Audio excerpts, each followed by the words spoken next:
himself forward as the next governor of Anambra State. So let me, as I've welcomed all of you, let me just a few housekeeping rules. Can I just ask that we all remain muted? If you have a question, it would be great if you can put your questions in the chat. If we do have some time later, I will invite you to ask your question directly. Can I also remind us all that this conversation is about the governorship of Anambra State. And as such, our questions really should be focused on issues of the economy of Anambra State, policies within Anambra State, issues that concern the daily lives and livings of the people of Anambra State. And let's direct the questions that will ask that will ensure that our governorship candidate does not think it's plain sailing. He's very ready to take on any question that you may have.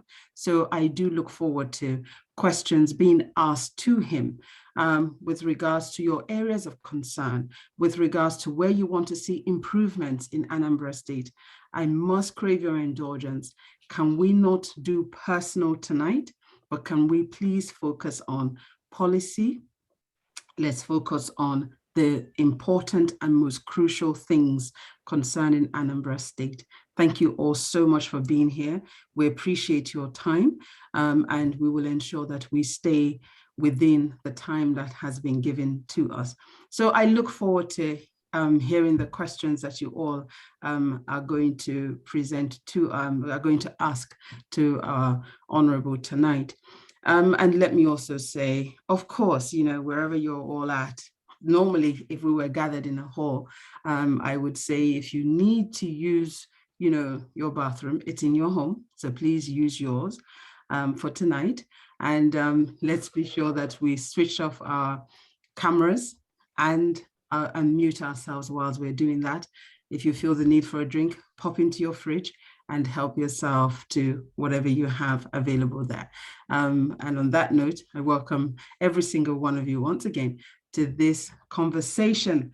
So tonight, my name is Priscilla Nwankpo, as was mentioned at the top of the at the top there. So tonight, our candidate representing the African Democratic Congress, the ADC party, is none other than the man himself, Akachukwu Sullivan Nwankpo. Welcome, sir. Welcome, welcome, welcome. He wants to be the next governor of Anambra State. And the question is, are those of us here in the diaspora willing to have that happen? Are we looking forward to that? Does he have what it takes? What can he offer the people of Anambra? So good evening, sir. You are most welcome. If you're not familiar with him, let me just tell you a little bit about him and let's see how far back we can go. He started as far back as in the 1990s when he was working on the, hold on, just give me a second. Let me just get to my right notes so that I don't misinform you. Just bear with me for a moment. Okay, so here I am. So we go back to say, yeah, we go back to the 1990s, as I mentioned. You know, from there, he was a personal assistant to the Honorable Commissioner for Education back in Anambra State, and the general manager of the Oil Mill Central Investment Company. Our candidate has always worked either for himself or whilst he has his own companies along the way, he has also participated in governance, either serving as a special assistant. When he moved on from the personal assistant to the Honorable Commissioner, then we had him serving in Bayelsa State. He also co-authored the Peace and Security Strategy, PAS, for the shell companies in Nigeria. When I mentioned Bayelsa State, he worked for the government there also, where he developed the Bayelsa Partnership Initiative. So you can see this is a man that has been doing, he's very much around governance and should understand a thing or two where governance is concerned. So I'm looking forward to everybody putting him to task on that. He launched the response to the flooding that took place. If we go back to the Goodluck administration, and he fronted that relief program in Anambra during that period. Did a great work. He was very well recognized for the effort that he put in and his leadership that brought a lot of succor to the people. Of course, he also worked as the senior special advisor. He served as special advisor, my apologies, on technical matters to the President Goodluck Ebele Jonathan's administration. He was also the secretary of the Presidential Subsidy Reinvestment and Empowerment Program, SURE-P, if we all remember, during that period. And of course, as we have seen with our politicians, I'm sure that he's going to explain to us, because he has been a member of a few of our political parties, going from ABGA, and we're now the front runner for ADC. So, sir, you are very welcome tonight. Good evening. We can't hear you.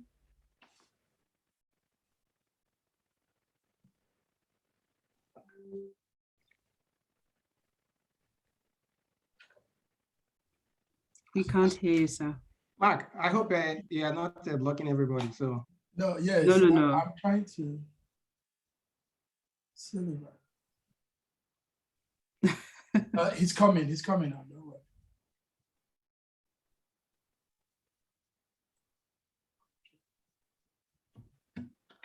Almost. can you unmute him from there? Okay, great. Yes. You can hear me now? Yes, sir. Yes, sir. Can. Great. Well, here is almost in this evening, so permit me to say good evening to everybody, and then enjoy your own timeline. We're on the same time, so it's good. It is evening here also. It's just that we still have some light. Okay. Yes. So, thank you for having me. Thank you for taking the time to speak to us in the diaspora. It's very important that we engage across the lines. So, sir, let me first of all, before we go into the questions, I think it's important for us to hear from you what your plans are for Anambra State. So if you can share a little bit about your campaign and the plans that you have going into this. Thank you.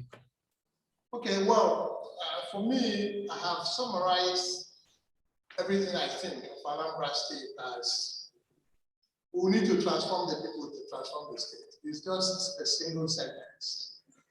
We will transform Anambrarians to transform Anambra State. So it's a people thing. And because the family is the comfort zone for every human being, we have therefore put Anambra families first. Now, this is an agenda that has 4 definite steps. The first step is the people step. The second step is the bold infrastructure and public utilities step. The third step is administration, governance, standards, regulations, protocols. The fourth step is finance. How do you fund this thing?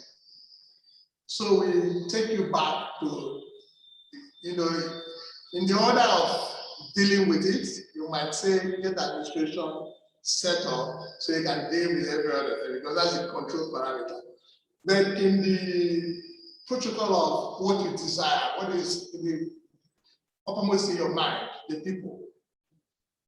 And when we think of the people, the first thing that comes to mind is the secured sense of community.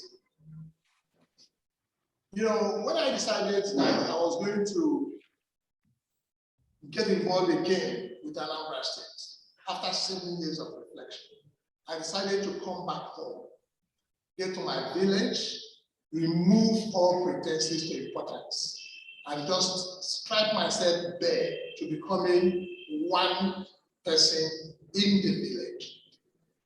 I pleaded with my wife, she's a lawyer, living in Abuja, and with all the posh environments there. I pleaded with her, I said, look, it will be impossible for me to do this if you do not come and join me. So please come down to the village and be with me. Within these few years, I will try to give back to my community. And after all the rigors of prayer, fasting, and conditions that my wife gave to me, and all the Bible verses she asked me to read, for me to qualify to have her in the village, I did all that. And I won her the first vote. The most important vote in the election was her vote, and I won it. And so she came back. We were here for 3 years. And I find that the most important thing in Anambra State today is a sense of community. A secure sense of community.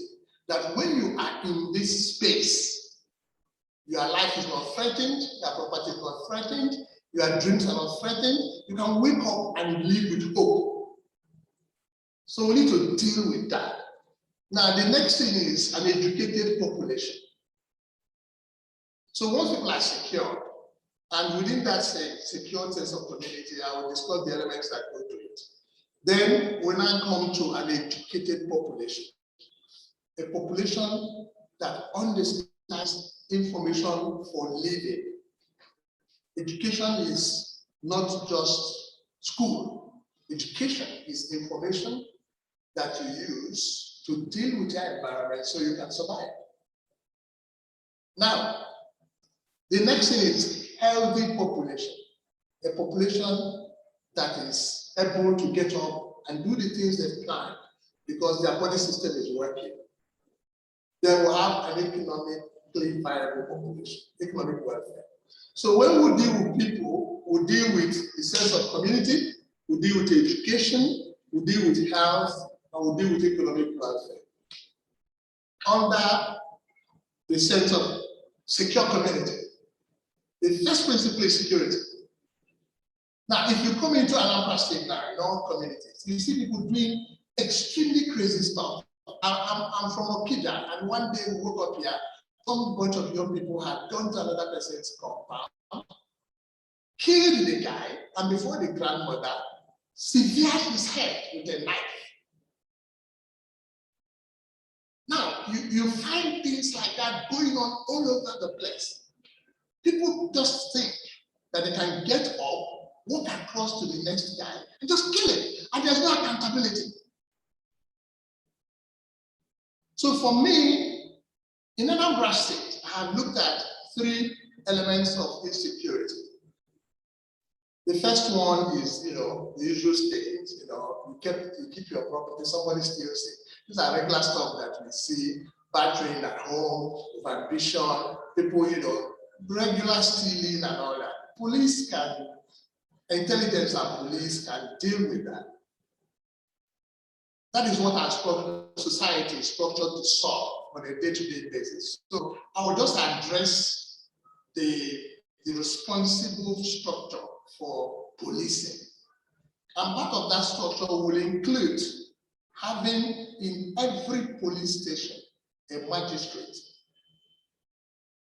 I will have in every police station in Anambra State a magistrate. The duty of this magistrate is to protect the civil rights, the rights of every Anambra that comes to the police station. So the magistrate's duty is to deal with bail conditions, stuff like that. So people don't just go and hound their neighbor, yank them to the police station, and carry them away to any part of Nigeria because you have access to policemen. So that fundamental principle that the police is there to protect citizens, I will guarantee it for Anambras. And my process of doing that is to put a public defender who is a magistrate that will attend to the rights of our citizens right there in the police station. So when you bring in a citizen that you think has broken the law, whatever reason for which the police brings the person, goes through the magistrate desk, who screens it and makes sure that this person is rightfully brought here. Whether the person is poor, rich, educated, or not. So that first principle of confidence in the system that they are with this entire thing is meant for you, that nobody can just pick you up and throw you to whatever they like in Anambra State. So that structure will be in play. Then once we've been able to separate the common criminal, the usual guys who stay, even when we were in school, we used to pop a pear, when you're going over and you're hungry, you can hang on a tree and take a bit of it and watch pear. Things like that, it's not life friendly. Then we go to the next group, the armed criminal. Now, there are two classes of armed criminal that are in Anambra State right now. We have the armed robber, the man that goes out of his house just to take your property, comes with a machete, a knife, a gun. These are the regular armed criminals that police squads have response teams to deal with. So there has to be capacity to respond to these people, the speed and intelligence. So the flexibility of the police to do that. So as governor of Anambra State, I intend to create 3 helipads in all the 3 senatorial zones so that we can respond rapidly. As the cars are going on the ground, helicopters are in the air. To be able to chase people down and look at what's going on, who is doing what. Now, when you catch that kind of guy, there's a protocol for the law to deal with him. The magistrate should be there to separate them and deal with that. But there's this other group that have acquired all kinds of names. I don't know, some they say they're headsmen, some they say they're, all kinds of names. And they come in and they go and, just kill people in a village. As the governor of Anambra State, it will not happen under my watch. It will not happen. I am going to go over there to the governor's forum. I am going to say to the governors and to my legislators from Anambra State, House of Reps, senators, I'm going to say, guys, let's go deal with this stuff. Now, the Federation of Nigeria has to make up its mind whether there are people who have the right to get up from any part of Nigeria and go raid the other group. If they don't have a clarity on it, I will establish clarity on it. And I'll do whatever it takes to protect the citizens of Anambra State. Or the only chance an armed guy has in my state as governor is drop the weapon. Drop the weapon. If you don't drop it, I will visit you with unrelenting fatal force. It is not negotiable. As governor, I will not negotiate that. So that is as it is with security. So every other guy who is not armed, who is you have the other more dangerous people, they are not armed, they are not using guns, but they are stealing things in government places. The corrupt guy who is writing away people's lives in the office. Those kind of things, proper regulation and standards and protocols will be addressing, and will continue to show the will to protect the integrity and sense of community of Anambra. Now, for us to be able to do that, there will be a massive level of social awareness on the sense of community. There's an error, some kind of disease that I think is beginning to pervade our state. That error is where individuals think that their personal interests, their grandeur, whom they think they are, the kind of wealth they've made, the kind of education they have, or the names they want to answer, the kind of lifestyle they want, has become more important than our common survival. So the self is projected above the group survival. So when there's a little traffic jam, the guy jumps everything, but only himself wants to get home. So he pushes everybody out of the way to go. We need to get Anambrians to understand that, look, if we want to make a progress as a people, our group survival should be more important than our individual interests. So the fascinations we have about ourselves need to be contained within the confines of our group survival, so that while the strong, the wealthy, and the rich are having fun based on their level of life, the weak can be protected. Any society that is unable to protect the weak will ultimately sacrifice the strong. So I think that is what my own thoughts are around that bit. Then we will go to the next thing about a secure community. Is my understanding that there is a standard of behavior and expectation in the public space that needs to belong to us as a people. And I started looking at where are those standards? What has happened to them? I checked the state government. Now, if you look at what's going on in the state government at the state level, you'll find that a couple of individuals control the state. And the level of consultation going on across the board is too small. So you start hearing people talking about cabals and groups of people who are controlling the affairs of the state by just talking to a small group of people, and then they run roughshod over everybody. If you move down to the local government, you'll find that the local government does not exist. Then you go past the local government, you go down to the traditional rulers, time union, you'll find that some kind of intervention has occurred where the people do not have a voice in these spaces. So something has to be done about this. And the place to start is to set down local government administration.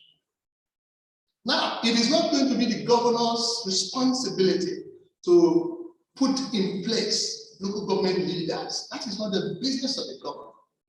It is the business of the people who dwell in those local areas. So in order to achieve that, I'm going to place confidence in the only institution that I have seen that is surviving and has a voice. It is the Umunna.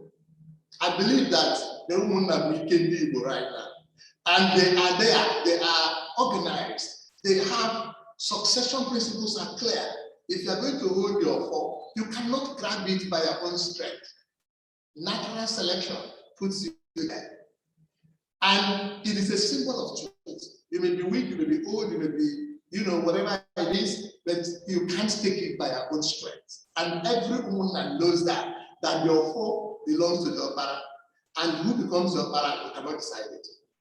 So once that opera is decided, the guy takes his symbol of office and he sits down there.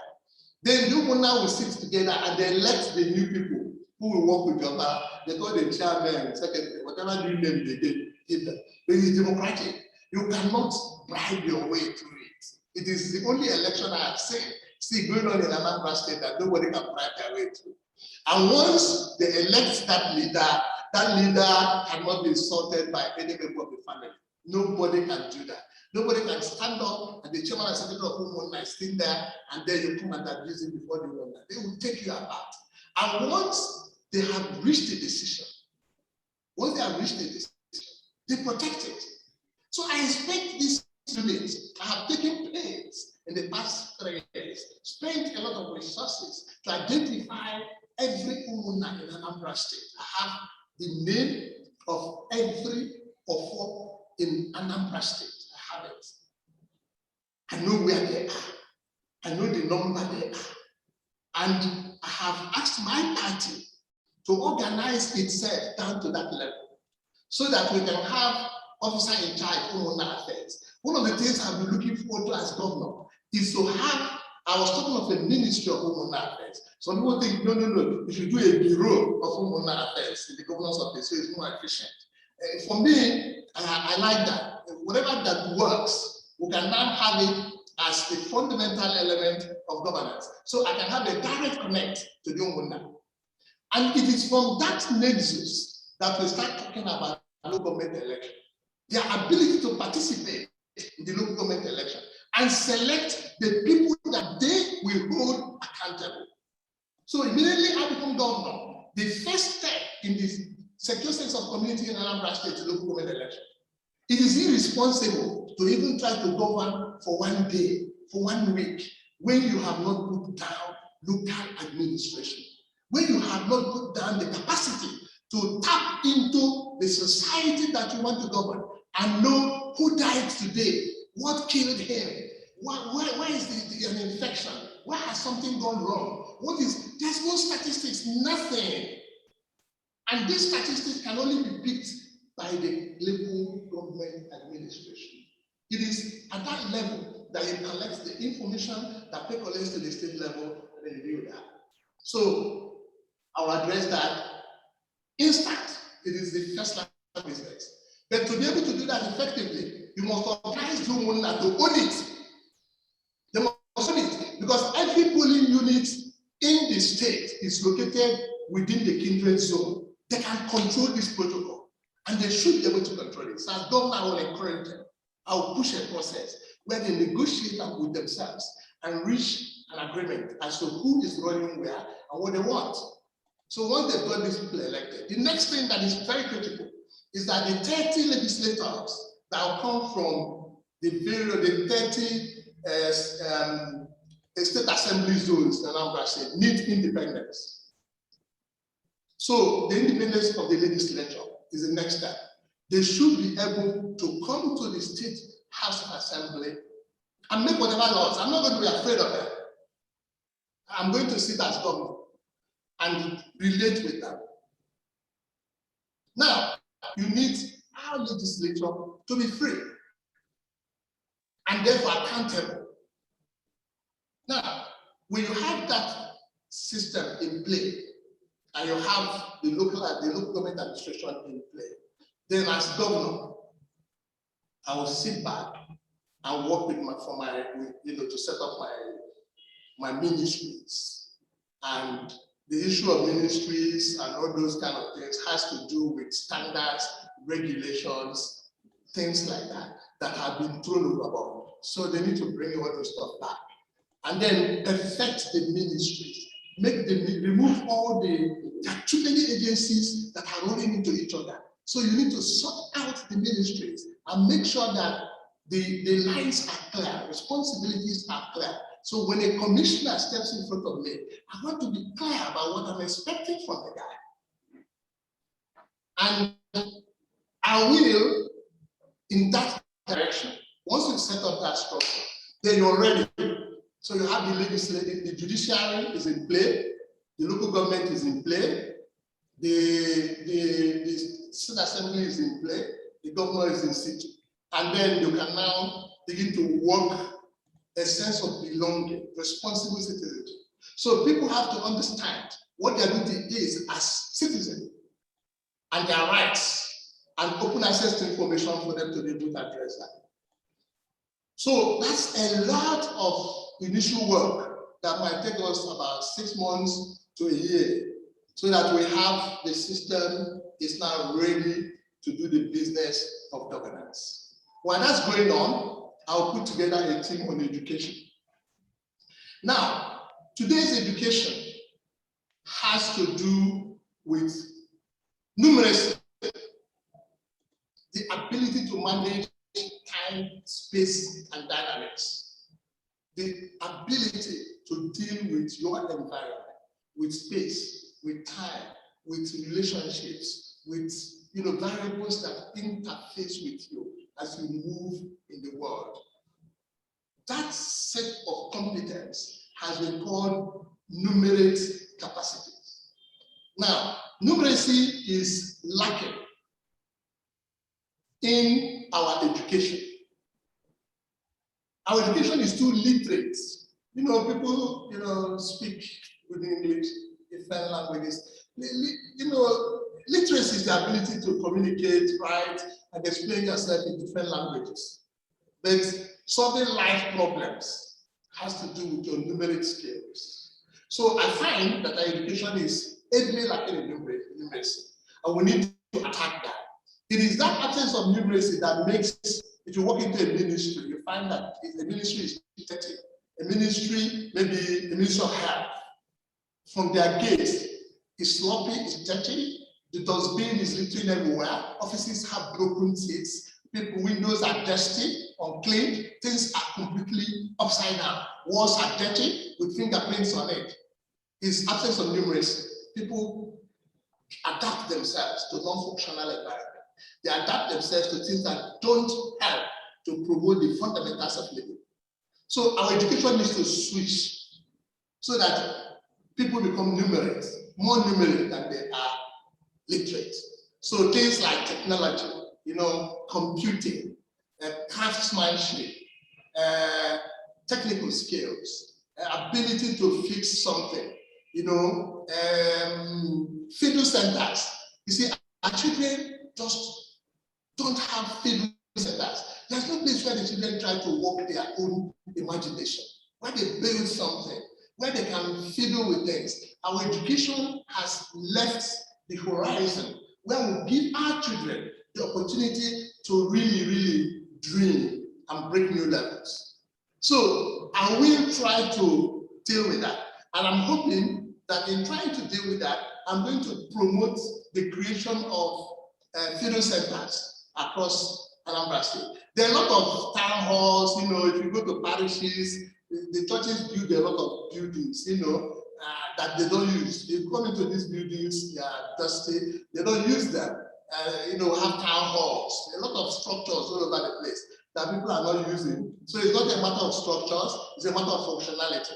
So I'm going to try to persuade our brothers overseas, those of you who are there, Diaspora, come on guys, get fiddle gadgets, ship them home. Ship home fiddle gadgets. People need to bend, kids need to bend things, fix them, play with them, so that their imagination can cope. When we are growing up in school, there used to be crafts and things like that are done. Homework, they ask you to go and fix something, you bring it, the teacher will look at it. These are low-level efforts to stimulate numeracy. But we need to deal with that. Now, if you send your car, a basic car, to a mechanic, you have to go take a chair and sit beside the guy.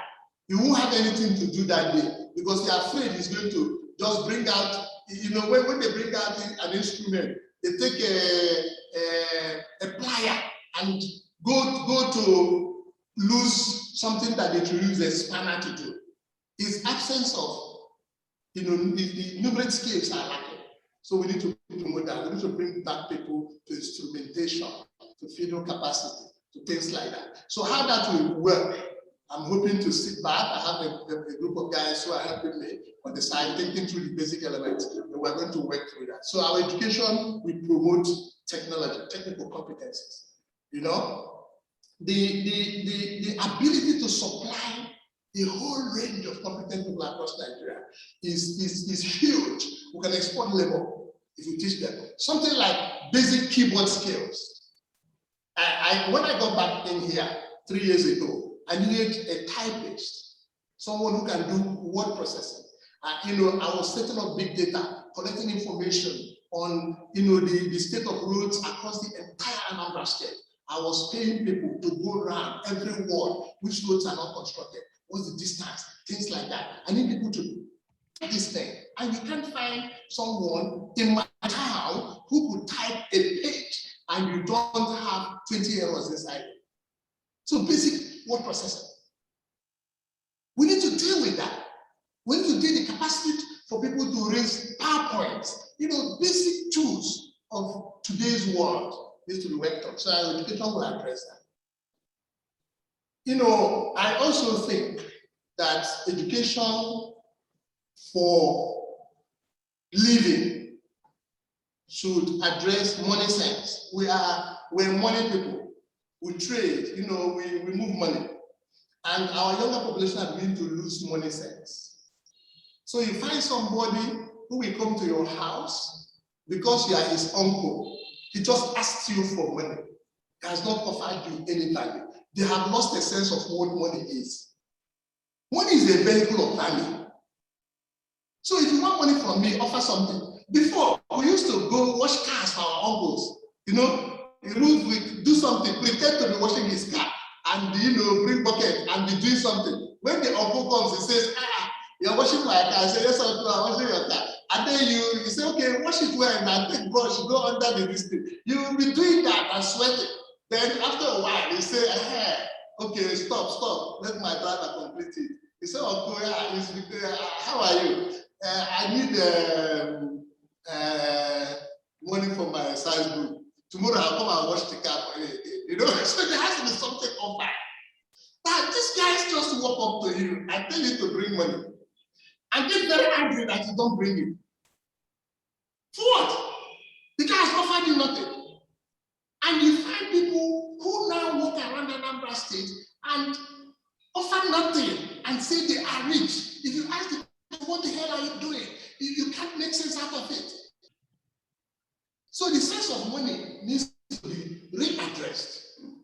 Money as a vehicle of value. Savings, record keeping, you know, those things that made our forefathers who were trading build massive enterprises across Nigeria is beginning to fiddle away.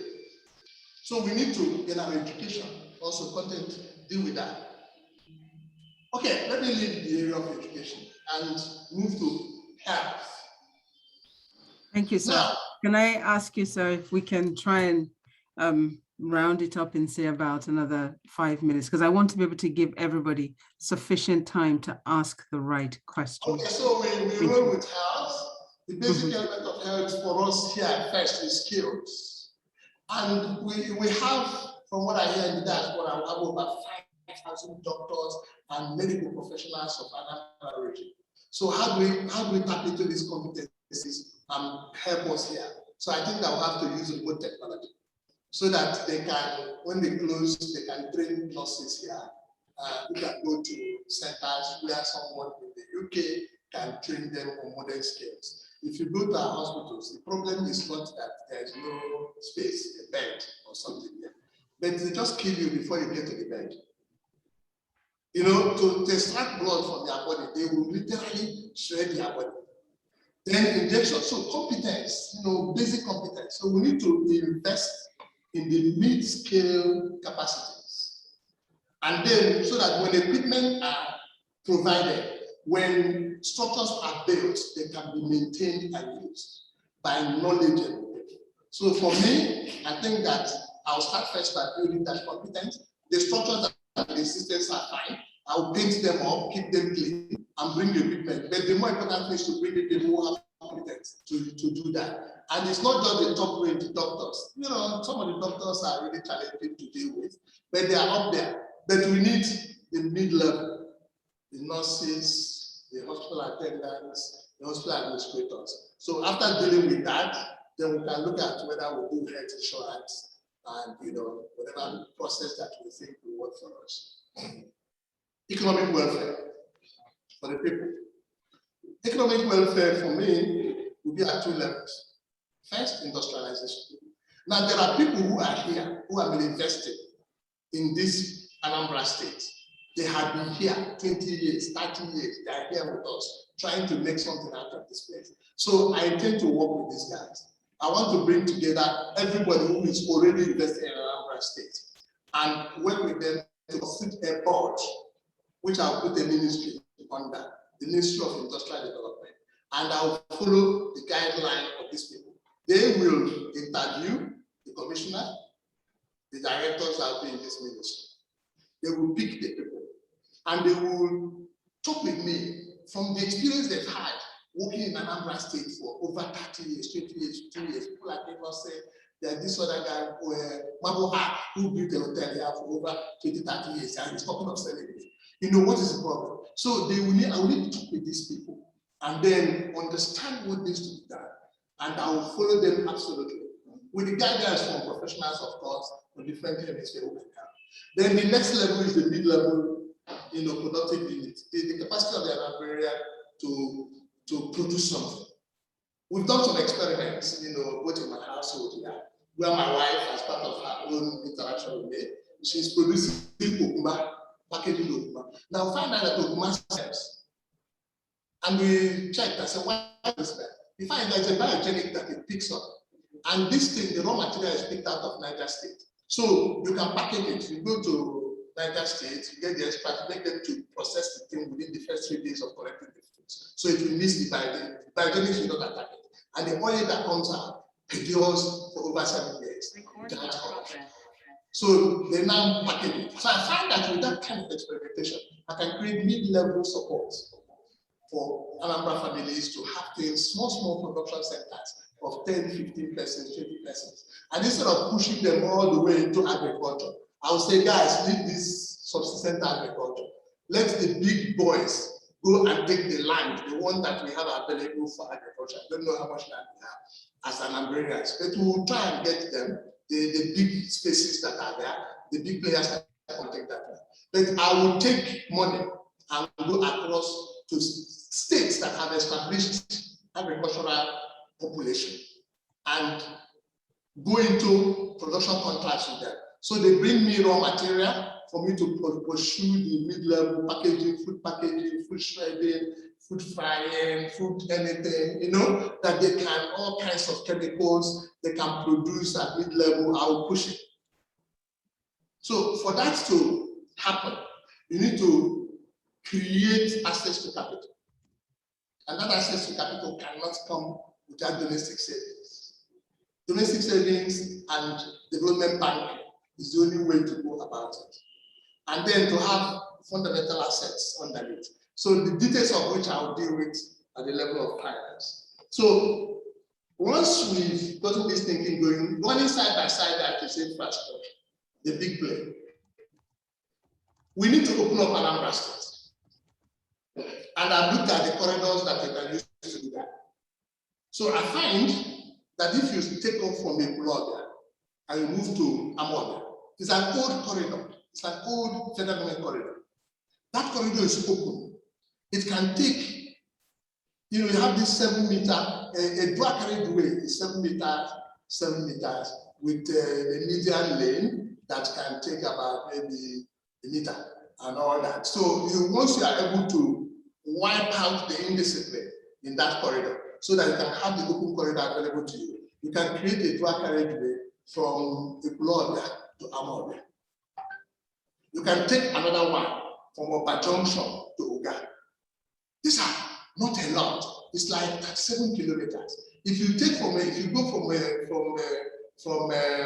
Upper Junction, for example, around Rote, and you are heading towards Uga, the only place you have a narrow area is around the Reef Palace, where you have all those billboards put up by the big Navy players. So you can plead with them to take the billboards a little bit away, and then you can have a local corridor and go through there, open a black carriageway. You link it to the one going to Amoda, and then you jump across to Oka, and you can take a run from the airport area now. They have that road that runs through Anam and ends you up at 33 Onitsha. When you hit 33 Onitsha, you have a bottleneck. Now that bottleneck you need to avoid it. So there's a 7 kilometer opportunity that you can take by the edge of Ose Owodo and that area, getting you to the bridge. That place is a horrible dumping site for the Shabe market. So you need to clean all that bullshit out and then have a space where you are able to put this road that opens up the front, the waterfront, and it's a road that opens you up into Enugu or Onitsha highway, getting to the head bridge. So you can connect from there. So when you get there, you can put a single lane there, and then the other lane can enter Onitsha for those who are going to, you know, wherever.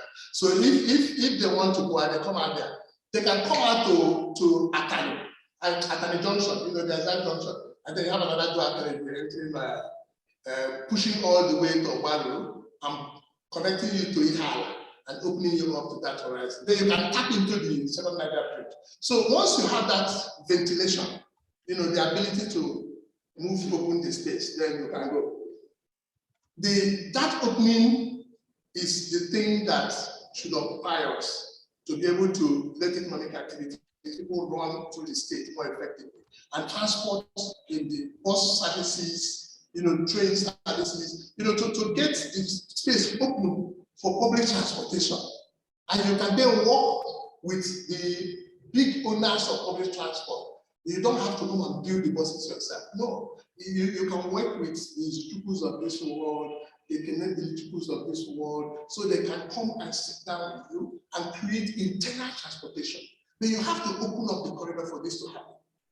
With all the potholes and small roads that two vehicles cannot pass, you can't do it. You can't open the place.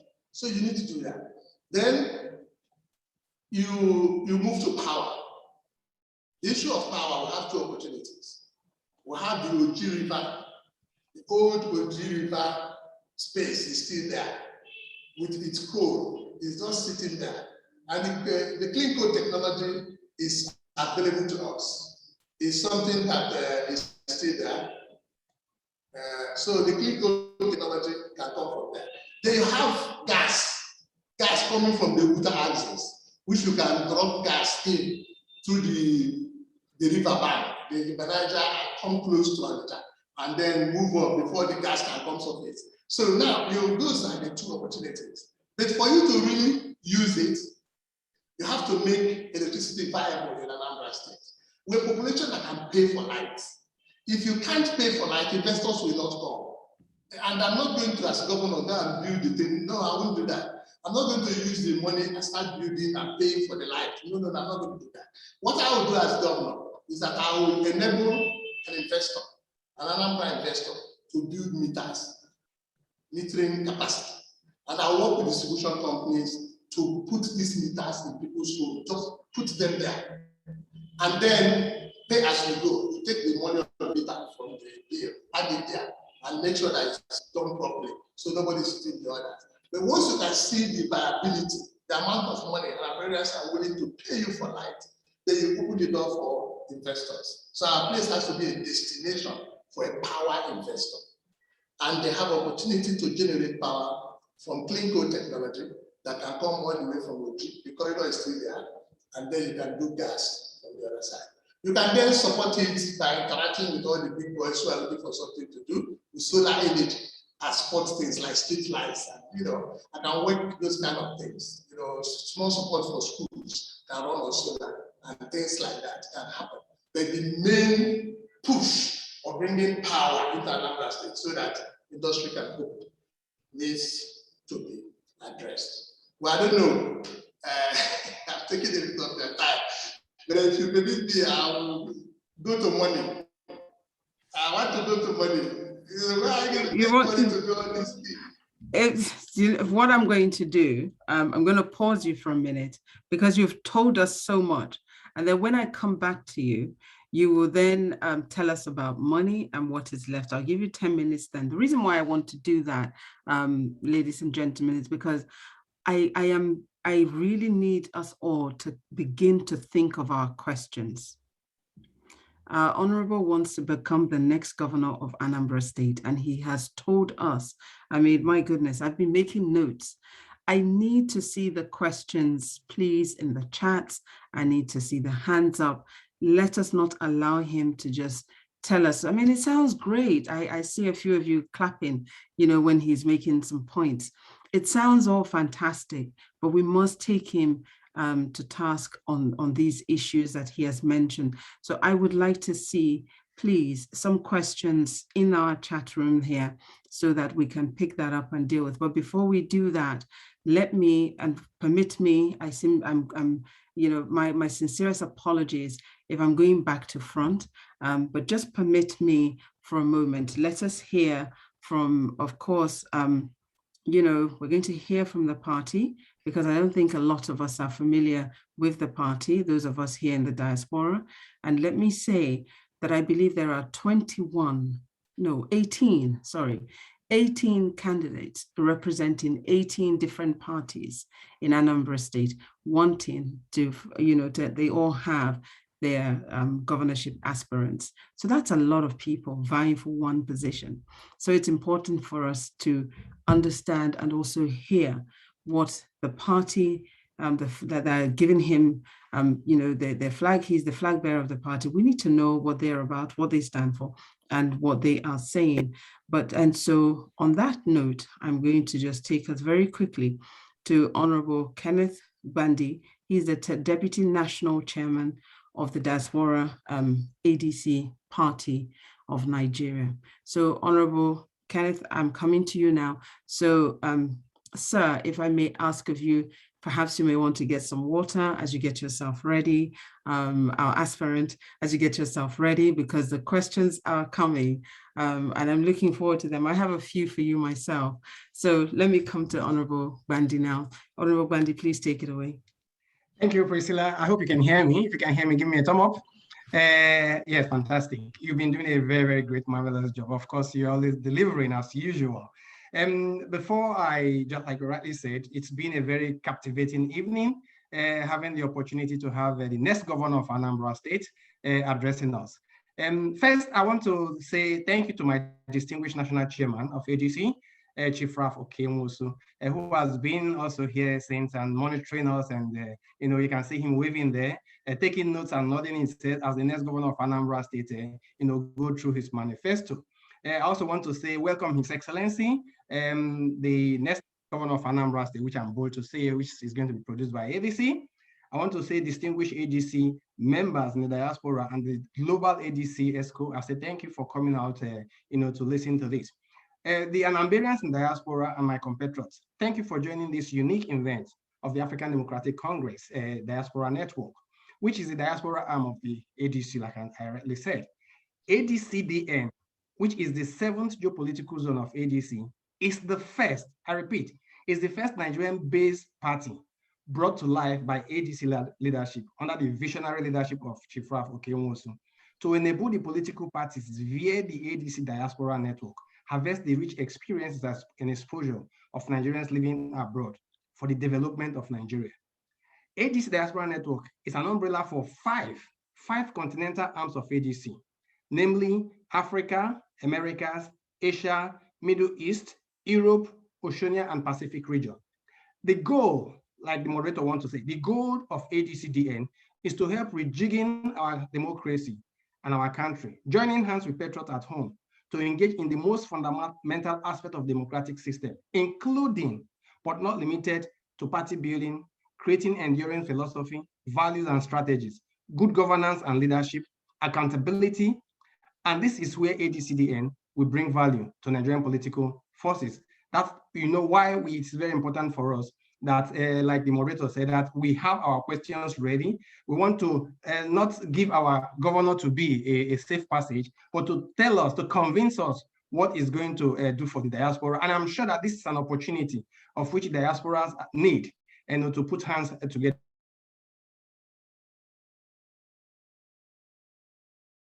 Honorable Bandi's internet. To work for the success of ADC. All right. Can you hear me now, man? Am I back? Thank you very much.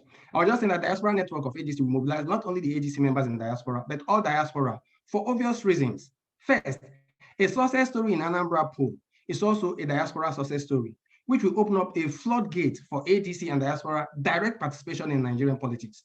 Secondly, diaspora, especially diaspora from Anambra State, will be having a say on who governs them by indirectly helping, like the governor has said, Umunna, through the Umunna connection, by directly helping to elect a credible candidate of their choice in the person of Akachukwu.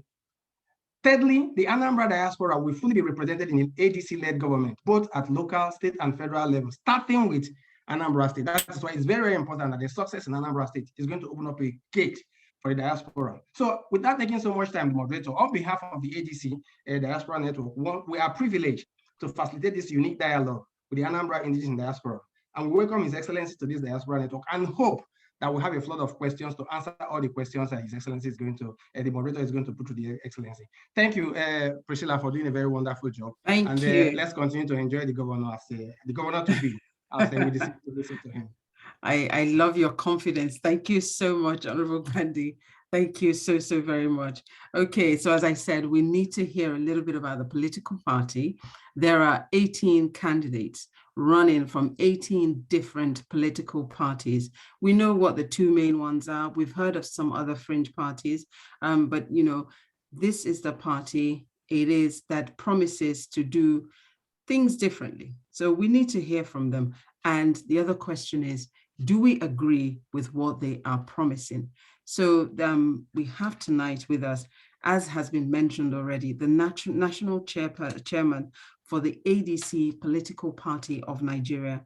And the ADC, for those of us who are not familiar, is the All Democratic Congress.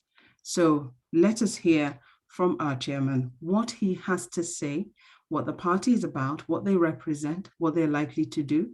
I think for most of us in the diaspora, we will agree, you will agree with me, we're tired of the usual. We've seen it over and over and over, but can the ADC present something different? So if you will just join me in welcoming Chief Ralph Oke-Nwosu, who's going to educate us, inform us, tell us about the ADC. You're very welcome, sir.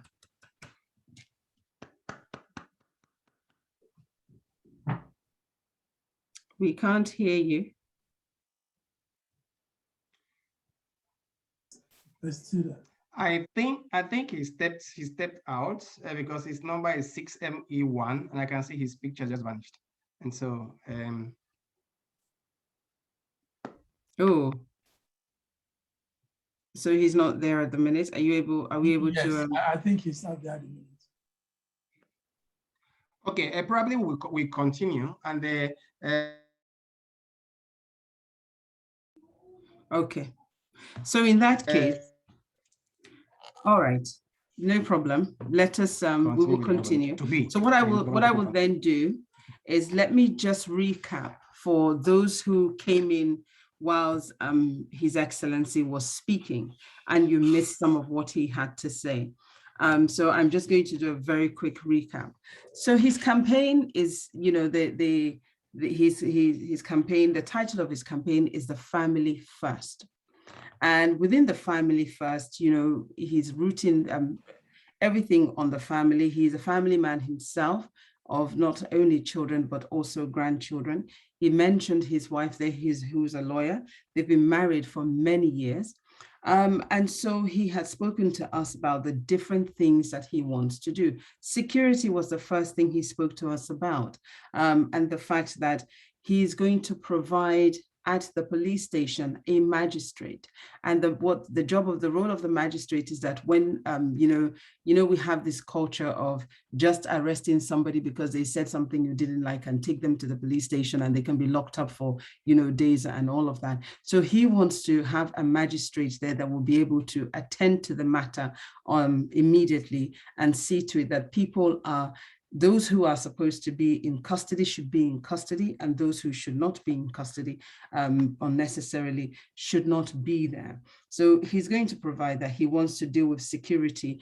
He wants to deal, adequately with the current situation that we have on hand, whether it's the herdsmen, it's bandits, it's whatever you want to call them. He's very much wants to protect the citizens of Anambra State. He also spoke about, and I'm not saying everything straight away. Oh, by the way, he mentioned something that I thought was super interesting. He's going to build 3 helipads so that whilst the police officers are running after the criminal on the ground, they can also be running after them in the air so as to ensure that they don't get away. He's going to also, and then he made mention about the fact that we don't have statistics. And he's going to ensure that statistics will then be created because his type of governance will include the local government. At the moment, I don't think that the local governments are operating at the moment. I think there's some kind of a committee in place at present in Anambra State for the 21 local government areas that are now dealing with issues there. He wants to streamline government because there are too many agencies that are overlapping each other. When it comes to education, he wants to create a different kind of education, focusing on numeracy and ensuring that there is he wants to, because of the absence of numeracy, as he puts it, we have so many different things that are lacking within the state. He wants to ensure numerate capacity is built and create centers. He wants to create technical skills, FIDO centers to be created, promote technical competencies, and so that, you know, we're not just exporting labor, but if we're going to do so, it will be to the benefit of the state.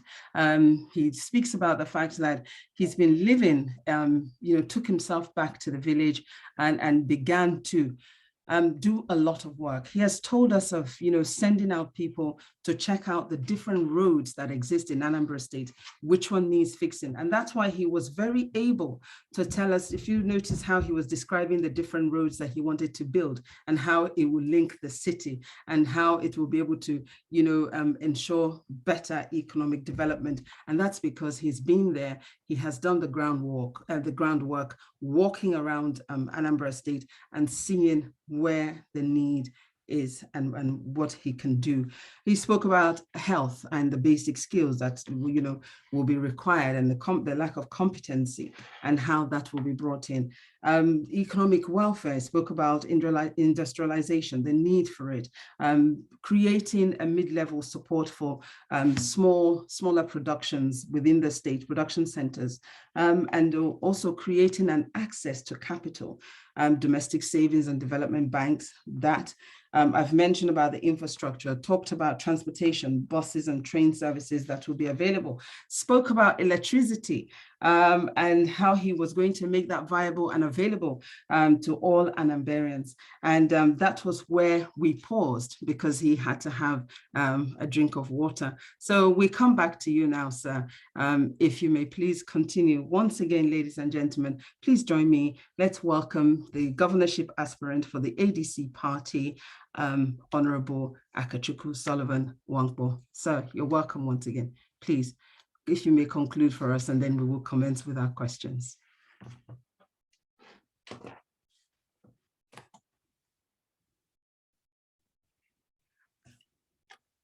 Sorry, we have you muted again. Yes. Okay. Hold on, let's unmute you.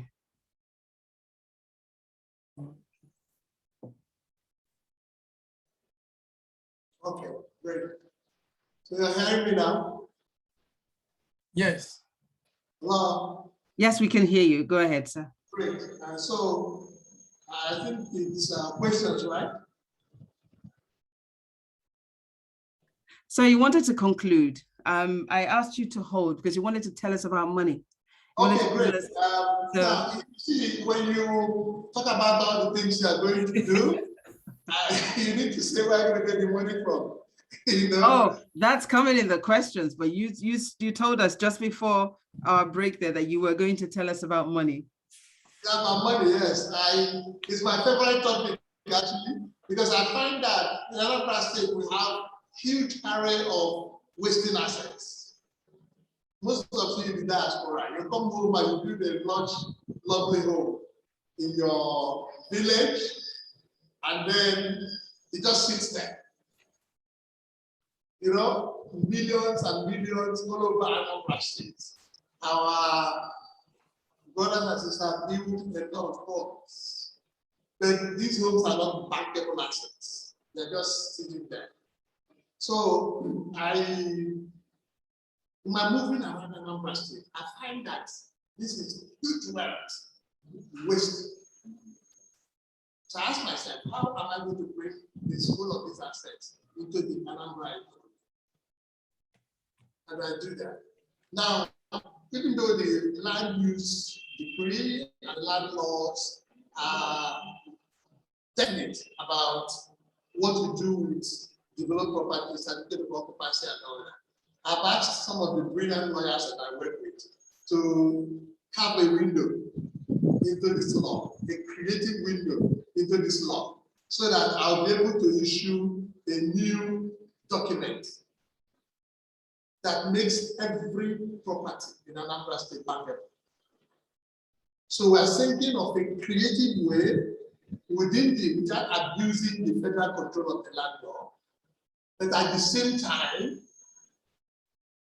issue documentation that we recognize by the banks, which enables every Anambrarian that has put a reasonable property in Anambra State to go to our development bank, put it down, and release capital for business or for anything of investment. So that's one thing that I'm going to do as well. I've thought through it, I've come up with my own thinking. And some of the lawyers tell me that, look, this one is against the landlord. They were fiddling around with it. And I am definite that within that law, there's an opportunity to issue bankable documents. Now, once you have the capacity to borrow for credit, capacity for credit, a viable capacity for credit, then you need a pool of funds to borrow from. Now, there is the issue of whether I can legislate savings. But there has to be a way to make every Anambrarian from the age of 10 save 500 naira. Now, I find that if we succeed in doing this, that the amount of money that becomes available, in addition to savings that will come from the state fund every time we receive money, part of it must go to these savings.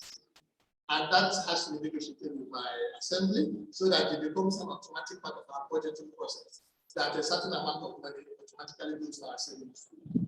Now, available for people to now, borrow. And the state government can also come to that fund and borrow. Instead of going to Europe and asking people to beg America and all this, we can save here. Okay. And the savings that can happen in Anambra State will go into billions using that protocol. So my conviction is that before we get into the second year of our administration, that would have started having strong effect on this from people who are working in the state, from citizens who are in the state, and those of you in the diaspora. You can actually put your money into this development banking process so that you are not just dashing these monies away or risking the money. But there's a process where you put in this money, it becomes accessible to investors, and they can use that money to, grow the economy of the state, and you get benefit for it. So it's a low-level savings that can give you a single-digit access on credit. But so you earn a little because you are trying to help the state, and there is an exit window. Maybe after every 10 days you can exit if you want, and things like that can be put in place. For me, the next other thing is cutting out waste. The way government is run is wasteful. So we need to cut out waste. I'll give you my experience as candidate, just as an aspirant to run around Anambra State. When I started my campaign, they told me that for you to show that you're a serious aspirant, you have to have a four-wheel drive. This Hilux, right? A brand new Hilux in front with a siren. Then you will bring a Land Cruiser G8 and put there. Then you have maybe a Prado that will be following. Then you have another Hilux that will be behind. So I checked the entire thing. It is close to 180 million. And this is how I'm supposed to be driving on the road in Anambra State to show that I'm a serious aspirant. So I said, but what has this thing got to do with it? Okay, so I said, okay, let me go and bring one big car. So I brought, I went and brought this Tundra, this American Tundra that is very big. I said, okay, this one is big enough now. So let me just use one and try. Let me see whether people will think I'm an unserious guy. Now, brother, you park this thing in the garage and you walk with your leg and still come and see your visitor. And they can discuss serious things. So there's this psychology of waste that we need to address. I've won this election for the past 3 years using this Tundra, and nobody has slapped me on the road. I say that I'm a serious guy because I came to discuss this matter with Tundra. Some guys come with about 6 people screaming at each other and spending close to 200,000 a day running around Anambra State, trying to show they are serious. So we need to work the psychology. So there will be savings at the government level. Then there will be savings at the institutional levels. There will be savings at the individual level. So that we can set up a development infrastructure and borrow money from it. Thank you. Thank you. Thank you very much, sir. Thank you. If we can put our hands together.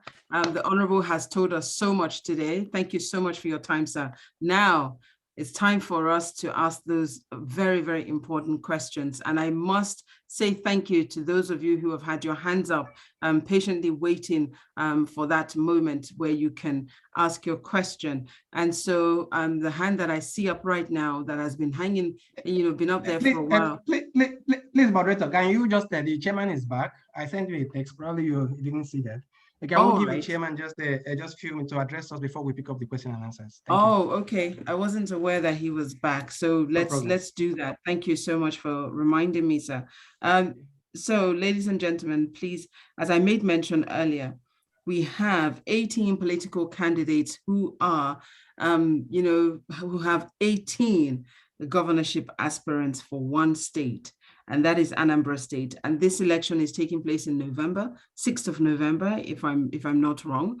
And so it's important for us to hear about the ADC party, what they have to offer. We're all very well versed in the two major parties that we're aware of.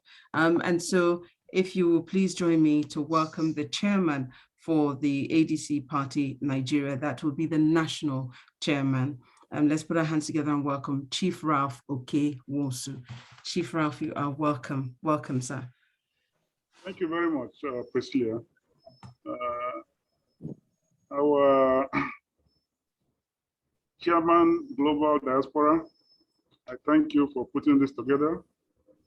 The BOT NZ, Oledo, I thank you also for the cooperation you all are given to ensure that this happened.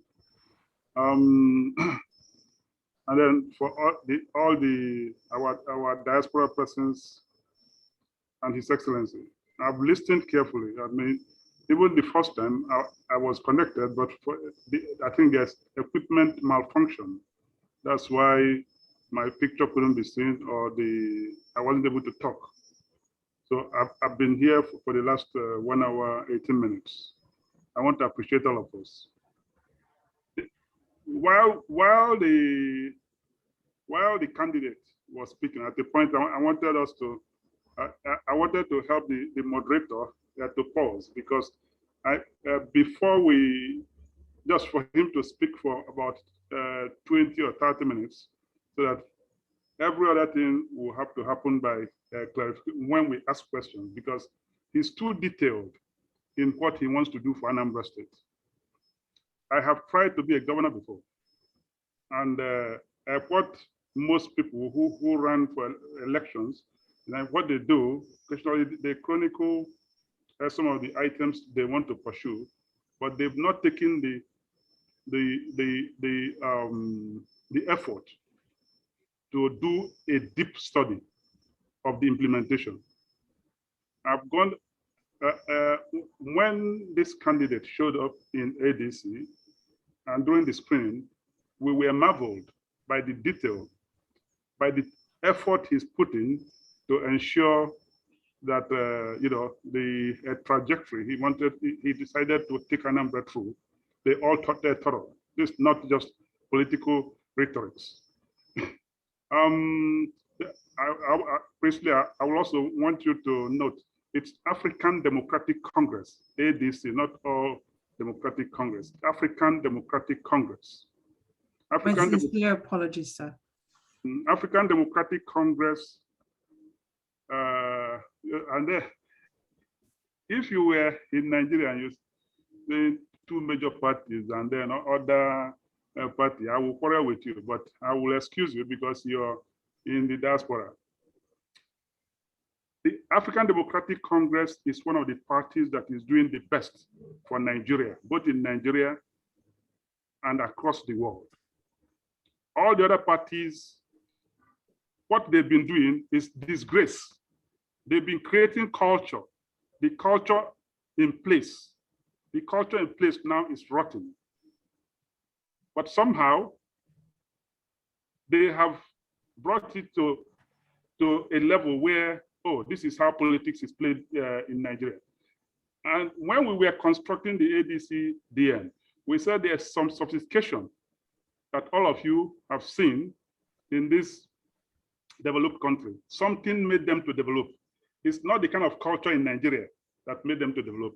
And what we wanted to do is we want to see the ADC Nigerians who are living in diaspora to transport, that's what we used to call brain drain. We want to have some form of brain gain from the brain drain. And that brain gain, we want you to bring it to Nigeria to help Nigeria to develop. So most diasporans must start to dissociate with parties that pollute the system in Nigeria. And I can tell you, most of the time, these two parties, wow, they are polluting the system. They're causing the stress. They're causing the toxicity that is tearing Nigeria apart. I'm sure that 2 days ago, you all there, we say we have the so-called big party. They are in place, and what happened? The bandits entered a military cantonment and did what? So we should. So frankly, Nigerians who are living in diaspora, from the sophistication you've seen, this is ADC is your party. Having said that, we took time to ensure that the candidate we are presented to Anambra and also to our diasporans is somebody who will bring the transformational government that ADC is known for. We've had enough of the bad culture in place. This is a time that where I think Nigerians have said enough is enough. This is a time to start reframing where we are going. And we are beginning with Anambra. And so far, so good. When the primaries we held in Anambra State that brought about Akachukwu Nwankpo was the best. All the media, everybody in Nigeria have classified ADC primary, ADC selection process, and ADC candidate as the best. Despite the fact that we have a party in power, which is not PDP or APC, Apuga primary, nothing to write home about. They're still in court up to today. APC, they're in court up to today. PDP, they're in court up to today. But ADC followed that path. And luckily, the chairman of ADCDN was in the country when this happened, and he can give you all testimony. We have presented one of the best candidates for, we've presented the best candidate for the election. We've presented the best candidate who will make the ADC diaspora members from Anambra and across Nigeria very proud. I will want you to ask the questions that you want to ask, but I can assure you, by the time from what is done, and by the time you finished, all of us will collectively say, so how do we get, as members who want the best for Nigeria, how do we get Akachukwu Nwankpo elected? Because we want to see some good governance. We want to see the system start to take a new bearing, because we cannot continue where we are now. So I won't take your time. It would be nice we ask him questions, but he's so detailed. The documentation that he has done for purpose of this election, nobody has it. I can assure you. So to my diasporan colleagues, I say, please, let's cooperate. Let's do everything that we need to do, because yes, the seventh zone is there. But before the diasporans can come into the system to start to play a role, we need to start getting some fine gentlemen elected. When we get them elected, all the parts that diasporans are supposed to get as enshrined in our constitution, they will get. And we will start mainstreaming Nigerians in diaspora into governance in Nigeria and not into the bad culture, because the culture will start to change. You have helped us to make amendments into our constitution and our manifestos. The person who can implement it and we start to see the new Nigeria that all of us crave for is the candidate that we have given you. You can ask him all the questions, but after all is said and done, we now tell ourselves, what are the contributions we have to make? Everybody who's listening to him, what's the contribution we have to make? As the party chairman, I ask of that. What's the contribution we have to make to get him elected? Thank you very much. God bless you all. Thank you. Thank you, Priscilla. Thank you. Thank you very much, Chief Ralph Oke-Wosu, the National Chairman of the African Democratic Congress. Thank you very much, sir. It's good to hear from you. So we're going to go to our questions. I see lots of hands up, and I'm very excited to hear what they all have to say. But before then, there was an honorable whose hands had been up. I think he had to go, and he dropped the question. So how we're going to do this is that we're going to take 3 questions at a time. And when we'll do that, then we will, the Honorable will answer the questions. So if I may just give those questions very quickly to the Honorable to respond to, and then I will come to the hands that I see up right now. So Honorable, the first question, which came from Chief Ambassador Tony Tuklan, I think he had to go. He asked the question,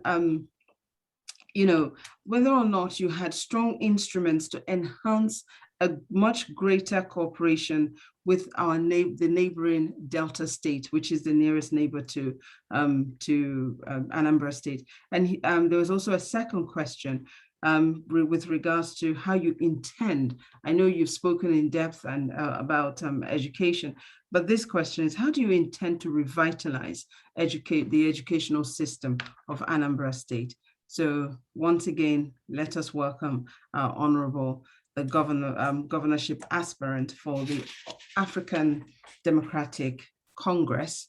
Let's hear from Akachukwu Sullivan Nwankpo. You're welcome, sir.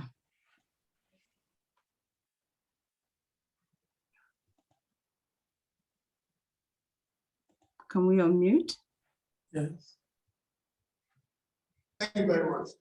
On the issue of opportunity with Delta State, I think that Delta State has a great number of Anambrians who live there and then come across to trade. The relationship with Delta State is a very, very important one for the future of Anambra State. For me, the first principle in dealing with Delta State is the river Niger.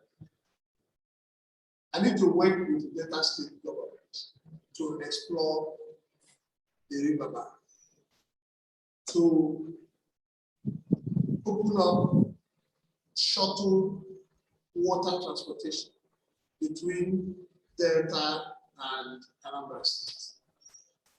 The river Niger is a massive opportunity that's just sitting there, which Anambra State and Delta State have not exploited. So I'm going to, leverage on my relationship with the governor, the current governor of Anambra State, who is someone that I've known for some time, and who I admire.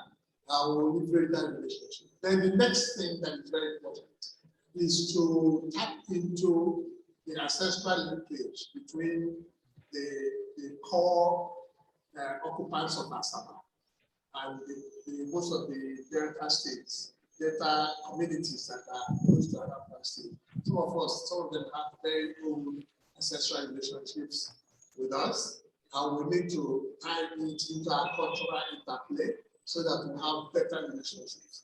But again, the access to land for building. A lot of people who come from Anambra State and walk across to Delta State to have land for their buildings and all that.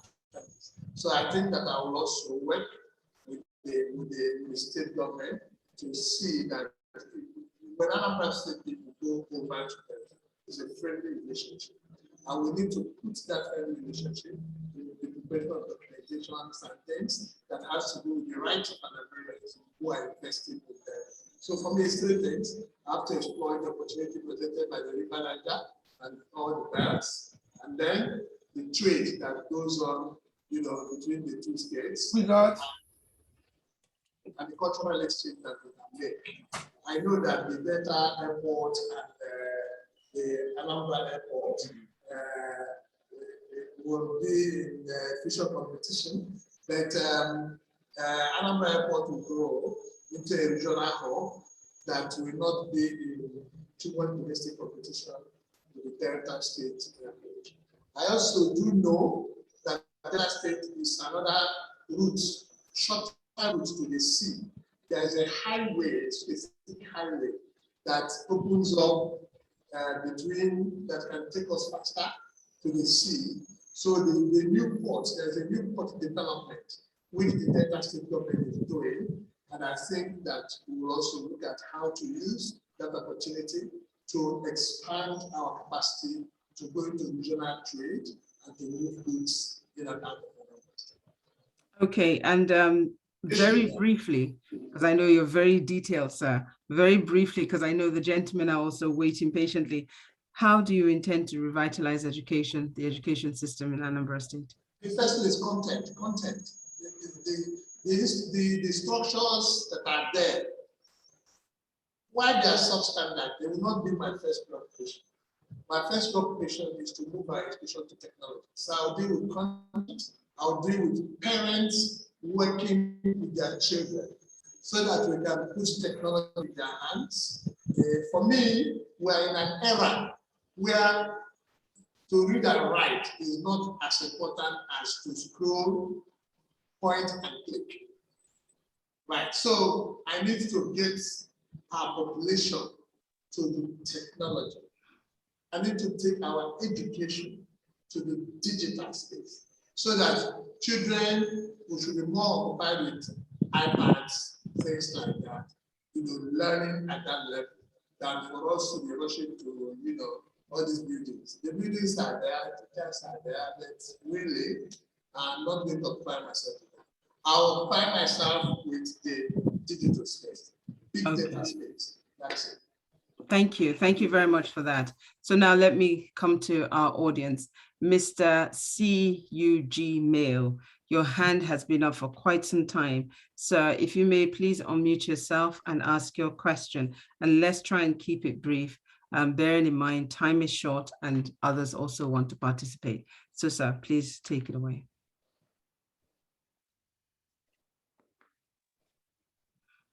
Can you please unmute yourself? We are not hearing you, sir. All right, thank you so much. My name is Engineer Charles Obani, and I'm right here in Atlanta, Georgia. I moved over here from Germany a couple of years ago. Your Excellency, Mr. Sullivan, I've heard your manifesto and I've heard your speech, and I thank you so much for coming out and also trying to integrate those in diaspora. Pardon me, I just have a couple of questions. Like the presenter said, I'm going to make it short and brief. There is one common problem we have in Nigeria, and that is the problem of trying to execute new projects. Now, my question is those. We have an interim government right now, and they have a whole lot of projects. Is there any way, or is there any project in pipeline to at least work on the project that this government or this governor is putting in place before introducing new one? And if you want to do that, is there any source or mechanism that you're going to use for accountability and just to keep this at least a little bit on the saving side so that we don't waste up wasting money spending on new projects rather than consolidating on the ones that we have? Second question is local industries. I heard you talked about using Tundra to show that, I mean, because the system demands it, to show that you're a serious guy trying to present an election. Now we have, if I'm not wrong, we have an name right there, Innocent. These are all local industries. Is there any way you're going to harness the local industries to be at least fully integrated into your governance? And I would like to see that because, I mean, if you go to Germany, we are lived for about 20 years. You never see the German councillor using a foreign car. And the same thing here in the United States. You don't see the American government using a Toyota brand. So if you could use the Nigerian, I think we're producing cars in Nigeria. So if you could use Nigerian manufactured products, I mean, I would like to see that more of that of you, sir. And secondly, is the youth empowerment. Okay, sir. Sir, I do have to stop you. I'm sorry. We do have others who have questions also to ask. So I'm just going to pause there. Let me take a third question from Prince. I'm trusting that he has just one question so that we can do 3 questions together. So thank you very much, sir. If I may go to Prince Okwedili Charles. Sir, if you may unmute yourself and ask your question, please.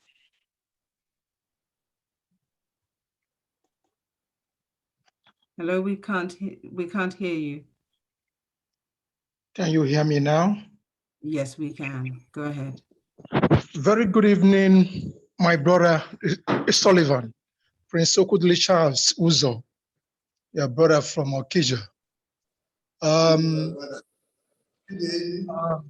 I appreciate understanding all the existing protocol. I will give my question under a minute. In 2011, I wrote and published a book called Orach State, the case of political equity in Nigeria. The book bordered on how much the eastern states, the southeastern states could come together to see that from Anambra, southern Anambra, and northern Imo, that we could create the 6th state for the Southeast geopolitical zone. I personally came to you, handed those to you. I didn't know what happened, but if you are elected, and I pray that you are elected as under the platform of ADC, what will be your position? What mechanism could you put in place to ensure that Indigbo will not be subjected to a continuity of that political depravity that had made it possible that some zones have 7 states, like we have in the Northwestern, and the rest had 6 states, but the Eastern geopolitical zone, which Anambra State is the head state, is still reeling under 5 states. So I would like to know what, if any, should be a measure to guarantee that we have that at our doorsteps. Thank you so much, brother. Thank you so much, sir. Can I just understand that your question? Are you asking what he would do? Okay, great. In that case, sir, so our first question was about the plans that you have to continue with the old projects that may be left by the current administration and local industries. How do you intend to harness and fully integrate them into your government? And of course, you understand the final question. So please take it away, sir. Okay, on the issue of old projects, I did mention that the first principle is audit. There's a need to audit the projects so that we'll see the ones that are useful and the ones that are no longer tenable. If you take, for example, the issue of water supply in Anambra State. Anambra State has about 20-something water projects that are started in different locations. My approach is not to just commit to continue with old projects. I intend to do those projects that will enhance the future step. That is why on roads, I talked about the federal corridor. The federal corridor has existing roads, which the state government, sometimes working with the federal government, sometimes I find our legislators coming to prove that they are useful in the state and positioning themselves for election. They bring in federal funds and just splash it in locations. There's no coincidence. So my role as governor first is to create that connection, so that at any point in time, when the resource of state, whether it's coming from the federal government or the state government, lands on our soil, it has effect. So it's audit. In my approach, you have to audit the projects. There are projects that are great, which I commend the current government for. I'm a fan of what they are not scoring. I thought about what they are being a bold decision maker. When he decided to do the international airport, no matter what anybody feels about it, he decided on it and he went boldly for it. And he did that. Now, that's an opportunity that needs to be expanded further. Because most of the opportunities I've had talking to people in the airline industry, the southern hemisphere, and it's linked to the Calabar axis and the hubs that from where you can lift to other parts of the world and take a shorter flight that will be attractive to industry performance can be also launched within the perspective of international airport in Anambra State. Those kind of conversations will happen. But, so my approach will be audit. I will audit the projects. The ones that are useful, I'll go with it. The ones that are not useful, I'll wind them down. I'll wind down the project, close it, wind it down, take it off the books, so that we know that this one is no longer there. And then with regard to local manufacturers, local products, I give examples of things like basic things. That our life is really to sort out the basics. The basics are not working. My example of the Tundra, which is really an old used car that I am using to run around, is cheaper than even the new ones that I look at. My approach to it is cost. You see, while as governor, I'm not going to die in second-hand doctor. I sat down with Innocent when I stayed, and I challenged Innocent with an idea which he's working on now. I said to Innocent, I would like to be sworn in with the first staff car of Anambra State. This staff car will be super protected, so that it will be a car manufactured by you. So Innocent showed me what he's doing right now with bullet, these vans that carry money and the things that he's doing for the military and all the other people. And he found the talk very, very exciting. And he said his guys will sit and work on it. So that kind of conversation is going on, sir. Be sure about that. The bed is not something that I'm going to just jump into without looking at sustainability in doing that. The first responsibility to the local industry to be the marketer. I'll promote the local thing. But Anambra State is not enough to feed the local and innocent. Well, it's not enough. So we need to push innocent beyond Anambra State. So as governor, I'll be his marketing manager. I'll support his marketing people. I'll be his brand officer. And that's why I said to him, give me a staff car. So the day I'll be sworn in, I am hopeful that I'll be riding the first, staff car of African government made in that state. And Innocent has produced work on it. So be sure that that's going on. On the issue of what's the third item from CED? Well, you said you understood the question that he asked, sir. Sorry? The first one you've discussed. It's about the creation of a state. About the state creation, about creating new states. From I think CJ asked 3 questions. I missed yes, one. he asked about the project, continuing with old projects that may be left behind. You've dealt with that, and then you've discussed industries also. Those were the 2 questions he had. And so for me, CJ, what I said is that if you look at what's going on in Anambra State, most of the industries that are within Anambra State today are import dependent on their raw materials. So the approach, they tend to bring everything from outside, and it's very difficult. But there is a structural issue within the importation protocol. The industry just shuts down. So I'm encouraging people to look. Let's begin with the local things that we can do here. Let's go to Kebbi State and bring grains, and then you squeeze them and get some oil out of it and things like that. So that we can run with what we can control internally. That is would be my approach. Then the ones that are already in existence that are dependent on things that have to come from outside, then they need to get linkages. Sit down and plan better linkages that are sustained from inside. But unless where it is absolutely impossible to do that, like those in the medical areas who are getting sensitive materials from outside, then we can see what to do.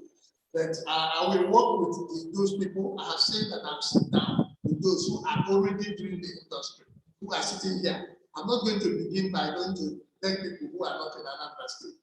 I will first make the ones in Anambra State survive. I do well. So I will sit down with them and create the Ministry of Industrial Development, and they will superintend over it. Then, in consultation with them, we decide what to do. So, as governor, I don't think I have all the answers to every on industrial issues, but I'm willing and determined to sit down with them. I know that they have the problem of workers, and the quality of workers is very poor. So you need to deal with that with them. And then you need to sit down with them and deal with the land crisis in Anambra State. All right. Access to land and all that. So thank you very much for that, sir. And let me now come to, we have 2 gentlemen. The Southeast, the state creation thing. I was involved in this dialogue. In the effort during Jonathan, I was among those who worked very hard to get to the next state. We are hoping that we are going to get something around Abuja and Igbo. The challenge is lack of cohesion in the land. We are challenged by our ability to sit down as a people and develop a common strategy when we are looking for something. I've had broad experience with working with Igbo interest groups. These are different groups coming up with ideas. The traditional rulers group, Southeast traditional rulers forum, various groups like that. And the greatest challenge in dealing with that is the issue of internal cohesion. So my first effort as governor is to show respect to all the governors in the Southeast and try to bring them into some level of brotherhood, right? And that kind of conversation requires that the elite in Igbo land, the rich, the educated, the versatile, should stop over-projecting their ego. People will insist that you must project them on everything one by one. 1,000 persons, you have to go to them one by one. It's extremely difficult. So we need to have a way to concede some space to people who are already placed over us by circumstances of election, voting, whatever. So for me, what I will provide is bridge building. That's why I call myself the facilitator. I will reach out to the various components of the Southeast and get them to see that if we come together and present one state, we will get it. But if the opportunity is so good that you're presenting 5,000 states and running into each other, bribing all the people going into Abuja, confusing the entire dialogue, it will not work. So first of all is get the hope to understand that we can sit in the Southeast and choose a state. then go as a body to the Federation of Nigeria and ask for it. That would be my approach. Thank you, sir. Thank you so much. May I crave your indulgence and just beg our audience for a little bit more time, because we still have a couple of hands up. We're supposed to conclude at 9. Can we try and do that by 15:15? If I don't see your hand up at this time, please do not be offended if you put up your hand when it's too late and we're not able to invite you to ask your question. So thank you so much. So let me now come to Mr. Namdi. Mr. Namdi has been very, very patient. So sir, if you could please unmute and ask your question. Thank you.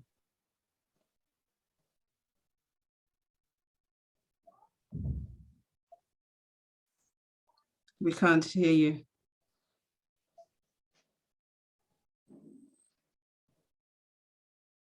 Go ahead, sir, please.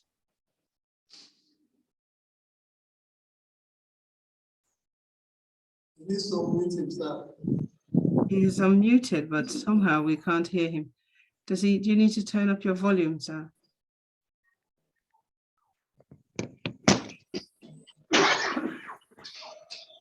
Can you hear Okay. me? Yes, we can hear you now. Okay, it's from the earphone. My name is Namdi Achon. I'm living in Germany.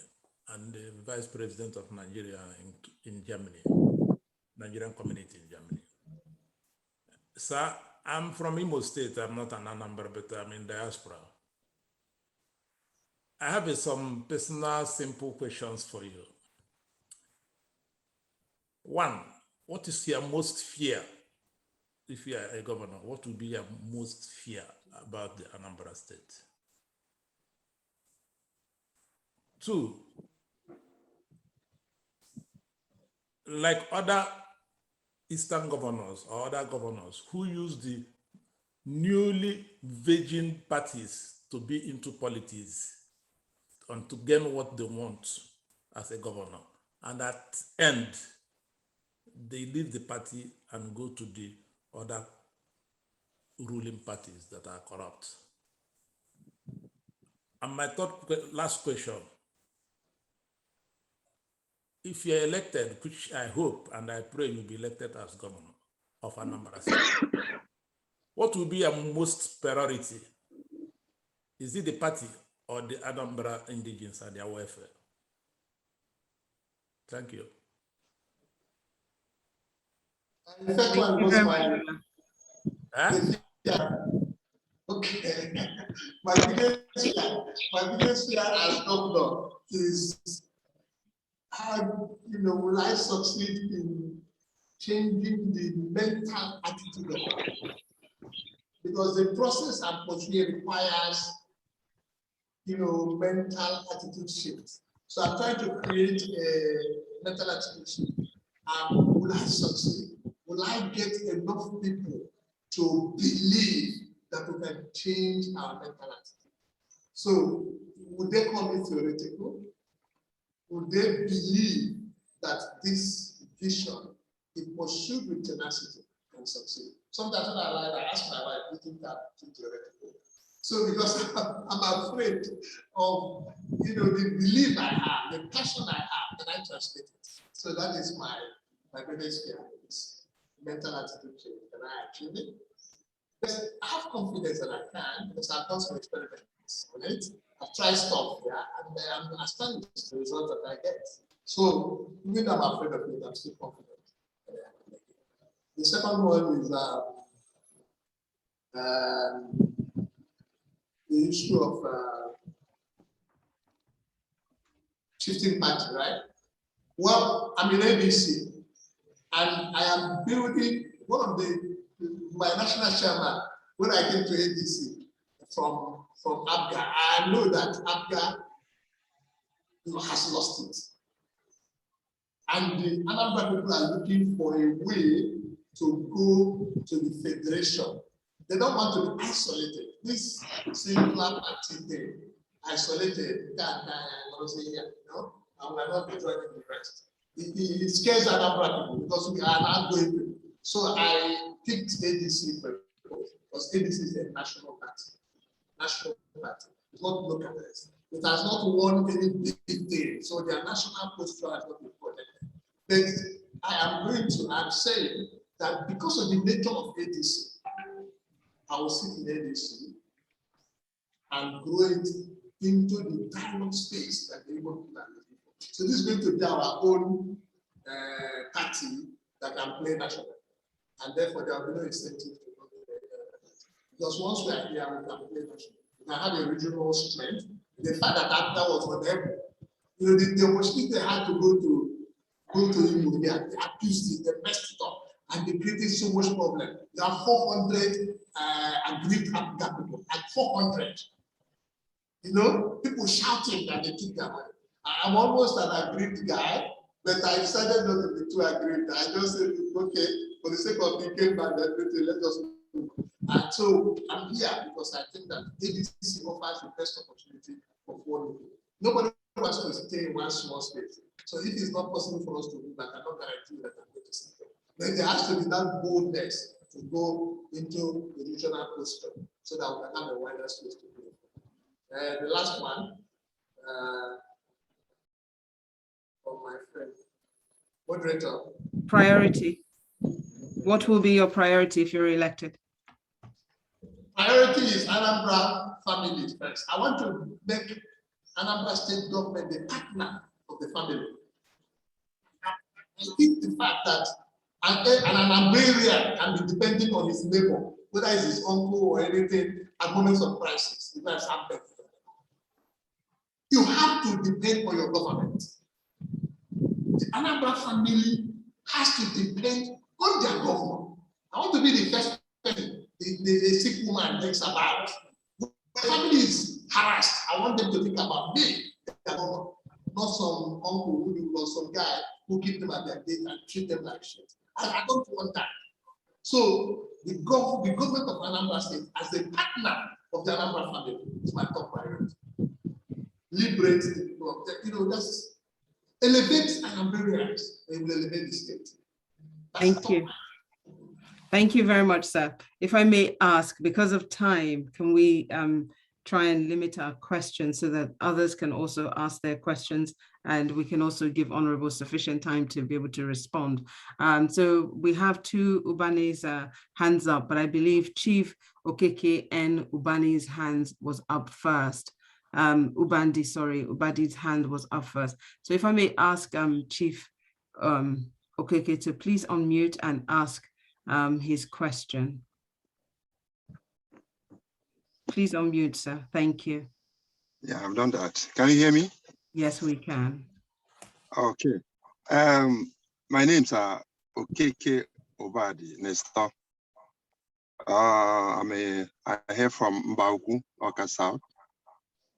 And my greetings to His Excellency and all the dignitaries, honorables in the House, all members of ADC, and every protocol observed. My question is simple. Because of time, I will go straight by asking His Excellency, our governor to be.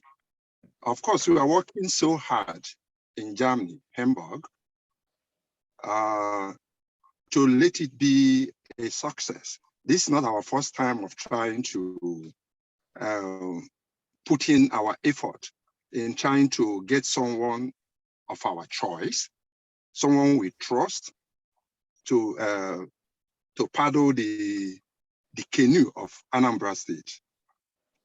Therefore, and in everything we do, of course, we want an inclusive governor that will let us, the diasporans, have say in the government.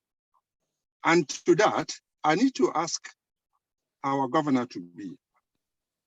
We in Germany, we are the traders. We've elevated our trade from petty traders into corporate traders. And having said that, our effort now goes not only talking or campaigning, but we put the money the necessary thing that is needed, as money drives the whole aspect of governance and the whole country and life entirely. So, what are your plans to get us to give us that inclusive governance in your government?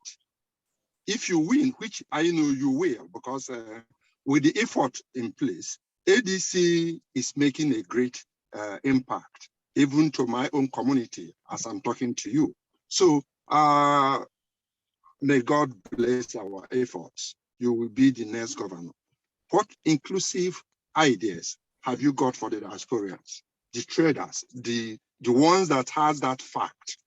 Anambrarians are known with this trading, making money out of nothing. Most of us are into trading because we can't wait for that unemployment to creep our heads. So we go into that. So, Governor. Thank you very much. Thank you, Chief Ubadi. We will come to that question. Let me take the next question. Let's now go to Honorable Vincent Anthony Ubani. Sir, sorry, I can't see your full name up. If you can please unmute yourself, please note the time if we can get to the question as quickly as possible. Yeah, good evening, ladies and gentlemen. Good evening, His Excellency. Good evening, the National Chairman of our party, African Democratic Congress, ADC. My name remains Honorable Vincent Anthony Ubani, the Director General of the Nigerian Youth Headquarters and the head of Nigerian Youth Takeover Leadership under the one-party system adopted after the online poll that was held. And the ADC came out as the winner of the online poll, and then making millions of Nigerian youths and the women nationwide and diaspora to be. Now, my own question is, sir, I know you from all what you're saying, it seems you have all templates to achieve the victory here in Anambra State upcoming election, governorship election by November 6th. But I would want to also ask, are you also aware that there is a lot of yearning of Nigerian youth globally, nationwide, for a new era of younger generation?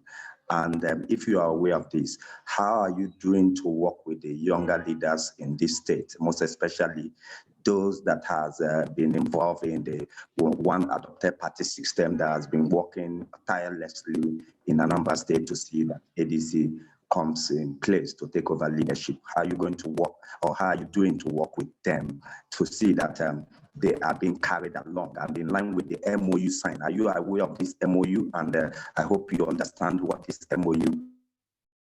Thank you. Thank you so much for your question, sir. Thank you for your question. If I may now come to Ambassador Joseph Ayalogu. Sir. We're not able to hear you. If you may please unmute yourself. Thank you. Well, good evening. Well, a governorship candidate, well, who would be a governor? I wouldn't spend too much time with questions. I've cashed in on my earlier associations with him and spoke with him one-on-one before today, and we've agreed on quite a lot of things, most of which he has said here. He understands that we must transform, we must move away from the bad habits of Nigeria in governance and define our way as Anambrarians, which would be to emphasize on that governance is about the people. It's not for individuals, it's for the people. It's for development, it's for security, it's for prosperity. And I am sure that like I said before, we've agreed on all that. And he's a good candidate. I've had a long period of association with him. What we should be working on is how he gets in there.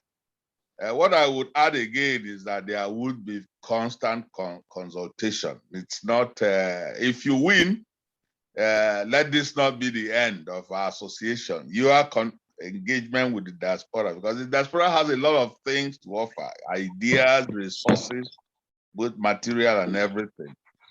So I wish you all the best. Thank you. Thank you so much, Ambassador. Thank you. We appreciate that. Thank you, sir. So if I may come back to you then, Honorable. Our first question was about the inclusivity of your government with the diasporans, including especially those who have businesses in the diaspora. How would you include them? And our second question was about working with the young leaders in Anambra State. How do you intend to do that? And I'm going to say at this point that if you put up your hand now, I won't be taking that question because we should really respect the time. Please, sir, take it away. Thank you. On the diaspora is the most important other population that we have. And there are two types of diaspora. We have a technically competent diaspora that have skills to give to us, and then we'll have the diaspora that are already in the commerce of the countries that they exist in. The ones that have technical skills, it's easier to connect them to our protocol because you don't have too much regulation at the national level that deals with their interface with the country. And I have said that bit we can easily work through concentration and interface by establishing enabling technology so that they can feed into our system using big data and educational technology that enables us to understand for what they do. And periodically they can then be enhanced to come for direct interaction. But the other diaspora, the business diaspora, the relationship is complex because the national regulations around what they do, the trading zone is an issue. So what I'll do as governor first is to get into a more detailed approach, listing what exactly are you producing, what are you trading on, what are you wanting to bring in, what are the rules around it. So there has to be that clarity. Then we will see the ones that we can easily do, we just do them. That doesn't take time. Then the ones that we need to get into the federal protocol.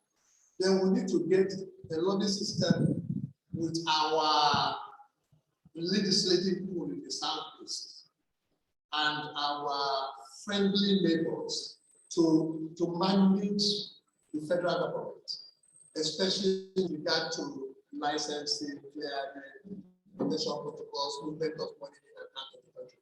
Now that requires definite engagement. And what I'll bring as governor is the will, a strong will to organize our people to deal with the federation. Right now, you're left on your own. You go out, you're left on your own. So I don't think I will allow that. I'll create standard interfaces that you can come to. So beyond that, as at now, I can't make any further commitment because I don't know the details of what is inside. Now, if we understand what is inside, then we can then detail it out. So the first thing the diaspora will need to do is transparency. Everybody needs to come transparently to this document with what you're doing. Then we will now look at the rules that are challenging you and what we can do to help you do that. We'll also help you to look at extending to our neighboring countries and working within our capacity to spread by creating more friendships in other areas. So that would be my answer right now. There will be a lot of consultation. There will be a lot of demand for transparency. There will be a lot of demand for data. So that certifications and all that, anything that has to do with federal government will require a little bit more lobbying, a little bit more persistence, a little bit more focus. But beyond that, every other thing that can run from the state is just a matter of protocol. I'll sit down with you, consult, and we'll get it going. Thank you. The youth thing, okay. The youth dialogue. I am a fan for the youth. In the past 15, 20 years, I've invested extensively in the National Youth Council, in the Students' Union, Organize the Youth, Asante Youth, Catholic Boys, Anglican Boys, all the various bodies. I brought trainers from Norway, my friends who can come and do training and support that.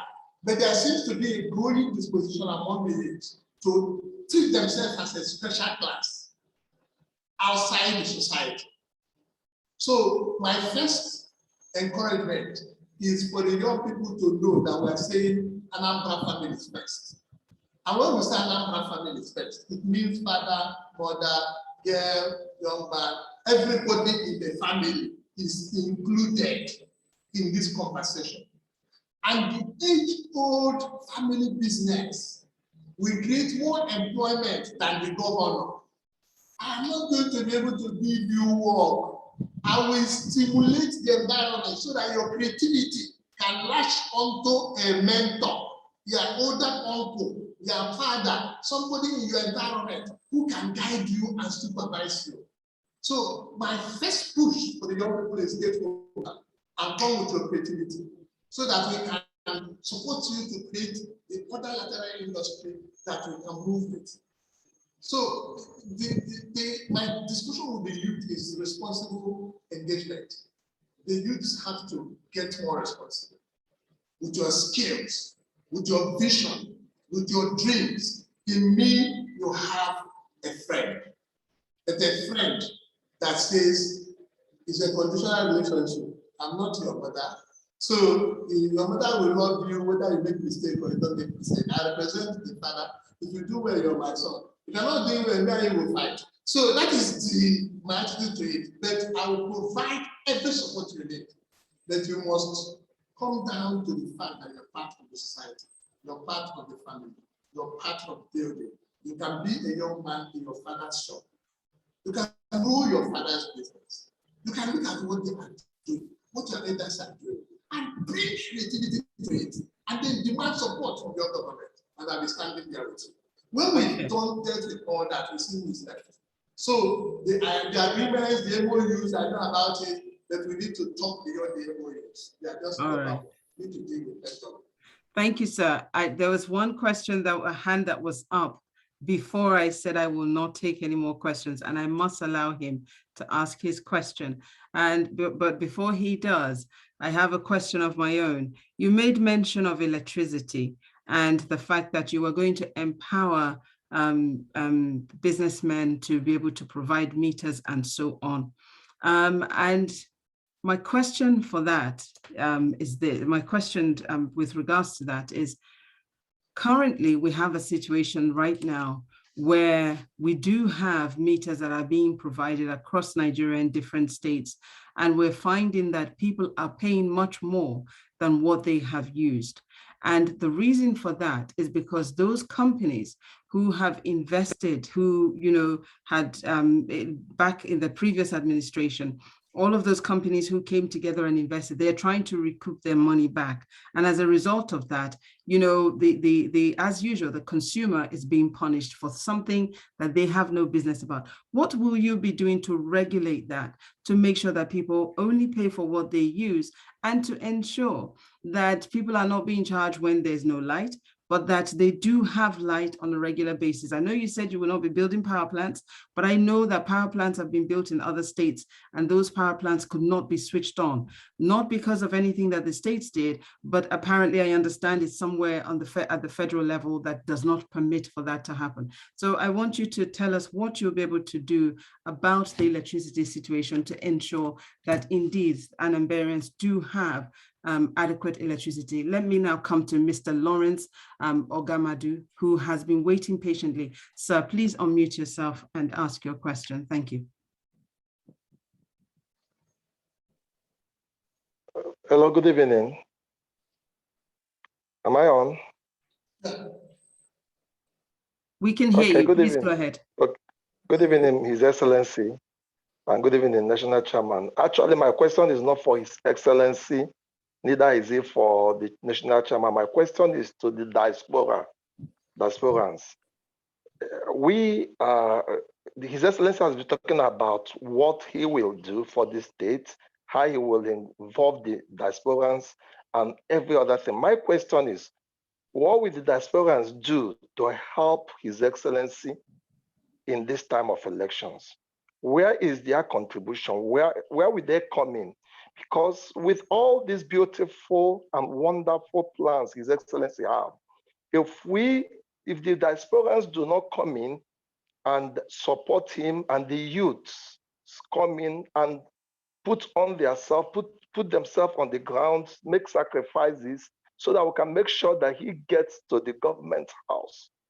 And what we are doing will not, yield a lot of fruit. Okay, sir. So my question is, what will the diasporans do? Okay, thank you. Who have spoken. Thank you so much for that. And I'm going to switch that around very quickly. For you, Honorable Sir, perhaps you can tell us, the diasporans, what we can do to support you. So that, that elevates the diasporans needing to answer that question, but at least they know what to do and they can get on with it. So if you may deal with that and the electricity question. And there's also one question here, although I said I wouldn't take any more, but I think it's important. It's about women representation in your government.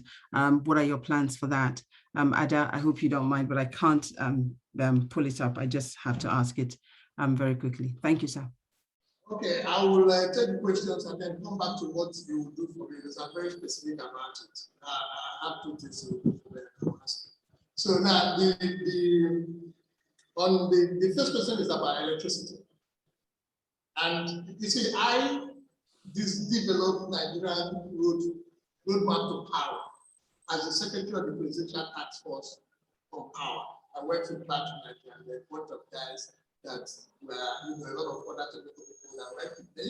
So I understand what needs to be done. Now, the first principle in getting power to yourself is to fix the power economy. If you can't pay for power, if you don't pay for power, it will never come. So the first thing is that we have to pay for it. In Anambra State, therefore, that's why I say my first move is to make sure that the distribution companies.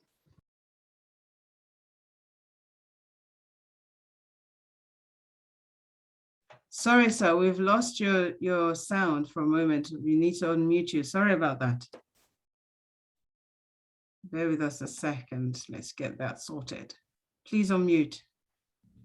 Thank you very much. Sorry about that. So the issue of the economy, the power economy, has to be resolved. And what resolves it is metering. There are three levels of metering. You have the meter that exists between the transmission company and the generating company. You have the metering that exists between the transmission company and the distribution company. You have the one that exists between the distribution company and the consumer, where the consumption level. Anything that the distributor brings, we should be able to pay for it efficiently. By intervening at the meter level, I will remove all these problems taking money from my people. Because I will intervene there and agree with the metering company what it can take for the data and the actual value of the electricity. So that bit will be resolved, but you need to fix the power economy before you can expect an investor to put in his money, and then the recovery time should be agreed. So it's something that you have to negotiate and then get your people into it. If there are people who cannot pay, the government can do subsidy. But I don't think there's anybody in Anambra State that willing to subsidize for electricity. Most people can pay. So we'll see what people can. Those who can pay will see. But I think that that's the first thing. So the issue of people stealing from the consumer can be dealt with. It's an issue of a bit of transparency and managing the pay as you go to make sure that they don't have hidden charges. It's a technology thing, and I think that it's enough people to be able to do it. Working. Okay, the women, right? The women. Sir, yes, your plans for female inclusion in your government. It means that I've jumped into the lap of women. They are the king of the family now. So the 35% inclusion is my party's regulation. If I put my hand near that one, Chief Raf, literally throw me out of this party. So women, you are secured already by ADC 35%. But it is not 35% because you're a woman, no. It is 35% because you're a competent woman. Competent. So I am not dealing with women for the sake of gender. I am a believer in affirmative action, and I'm also a believer in quality. Being able to do your work as part of affirmation. So we promote the 35%, the 35% that has gone through the process of interviews and competence and selection and ability to do the work. So, but when we now go to the other side, the mother, I need motherhood in Anambra State. We have serious issue with our families, and I need the women to really focus on this mother business. We need motherhood. We need motherhood. I want the breast and the mother to come back. I need mothers. So while the women are determined we are going to give spaces, but please, this governor will first support the mother. I want to be able to support women during pregnancy, women, when they are involved in their businesses, how to enhance their income, how to enhance their honor, how to protect them, how to remove things that dehumanize them. It is getting the woman as a player in the family that is, we have this evil thing about a board, we want this kind of women, we want this evil thing to come back so that we can honor the mother. I mean, it's so beautiful when the woman is sitting there, it's just the grace of the heart. So motherhood is what I would demand. That 5% is already given to you by ADC, so you have it. I won't take it back. Just like the news are saying 50-50 or nothing. Okay, fine. We are going to do all that stuff, but we need to deliver on performance. So women, you have us. We are in the family. Well, this governor will throw himself into your lap. I beg my wife to come back because I need her. I beg that. She said I will do fasting for almost 1 month. I had to do it. She insisted that I will have to go and read the book of Nehemiah end to end. I read it and took the interview. Because I need her here. We need you in the home. We need you at home. Our children, if you sit in the village and see what's happening to our young people, they start wondering, see our young girls, they dress like they're crazy now. What's going on? Where are the mothers? So for me, I'm conservative about this one. Please forgive me. I need the mothers first at home before at work. At work, that's 5%. At home, 9%. Thank you, sir. Okay, so and of course you do have your final statements that you are going to make, and you're also going to tell us. You're going to tell us what we as diasporans are going to do. Time is fast, Spencer. Please. Two things. First is print ADC flags for us. We need like 50,000 ADC flags. Print them and give to us ADC flags. You are closer to China. Wherever they can print it, we need the flags. We need people putting these flags in all the villages. We want every owner in Anambra State to have an ADC flag flying in front of their house. That is about 34,000 votes. We need 50,000 ADC flags. Please give them to me. The second thing that we need is your own. I have estimated that there's a falsehood my fellow politicians have sold in Anambra State. They've sold that everybody is hungry, they need money. They are centralizing the democratic process by saying that the candidate will pay money for everything. So they tell you, pay us to vote for you, pay us to come to your house, pay us to come for campaign, pay us. So they're asking for money from the candidate. And in the process, they are centralizing power in the hand of the aspirant and the candidates. How do you hope that when you have centralized the process, how do you then decentralize the outcome? It's bad thinking. So you need to help us to decentralize this. I don't want to get into the argument whether the people are hungry, because the other politicians have convinced them that they are hungry. So if you show up, they ask you for money. Now, I need you to now move into your own now and provide them that, quench that hunger so that they can vote freely. Go into your own, if they're hungry, please contribute. I have checked the thing. My own record, 2,000, all these things they give them. I have detailed it down to every home how much it will take. So if you tell me I send you the know how much it will take to feed them, I just need 15 persons. 15. 150 votes per polling unit, 858,000 coming to vote. Now, I know what it takes to this one that they are advertising, this 2,000 and things. If you demand it from me alone, it is close to 3.8 billion. Now, if I go and borrow it, the people want to give me the money. I insisted that I should give them 100 million every month from the state fund. And when I collect that money and come, what do I do with it? People just take it to 2,000, 3,000. They just scatter the money. So, and if you say they are hungry, please help to stop this hunger.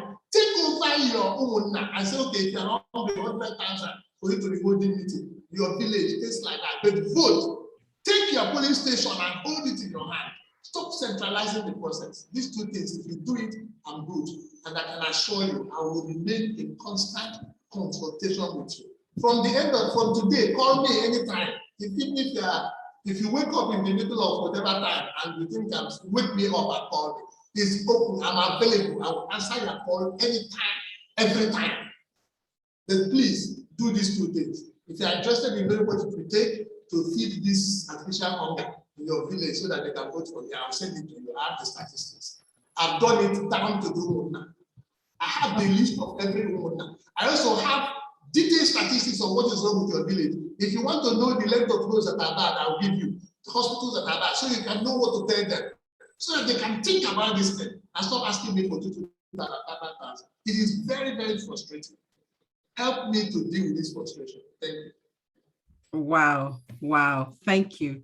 Can I ask us all to please, let's put our hands together for our honorable tonight, ADC governorship aspirant.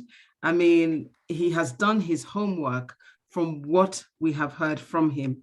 He has done his homework across Anambra State to the respective villages, 21 local government areas. He has been there to find out what the issues are, what the problems are, and how that can be resolved.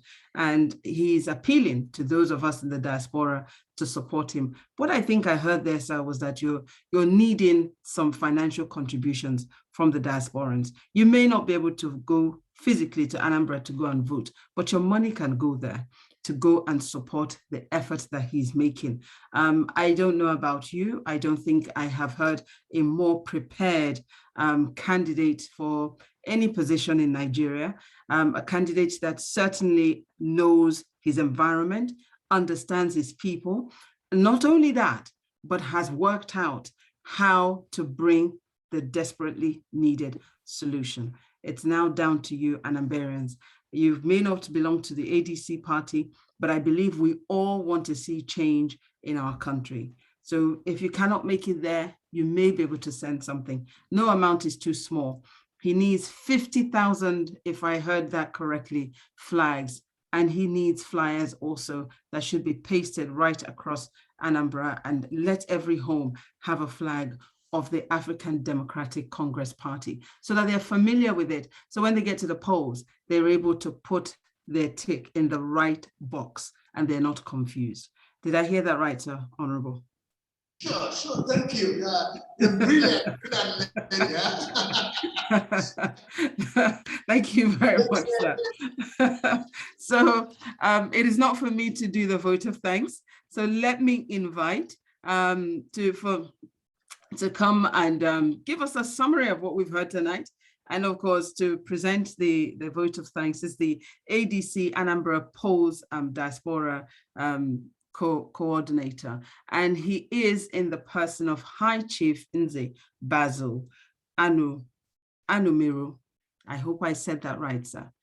Please unmute yourself, sir, and let's hear from you. Once again, Honorable, we want to thank you very much for your time. We wish you all the very best. Let's hear from High Chief Nze. High Chief, we can't hear you, sir. Can you unmute?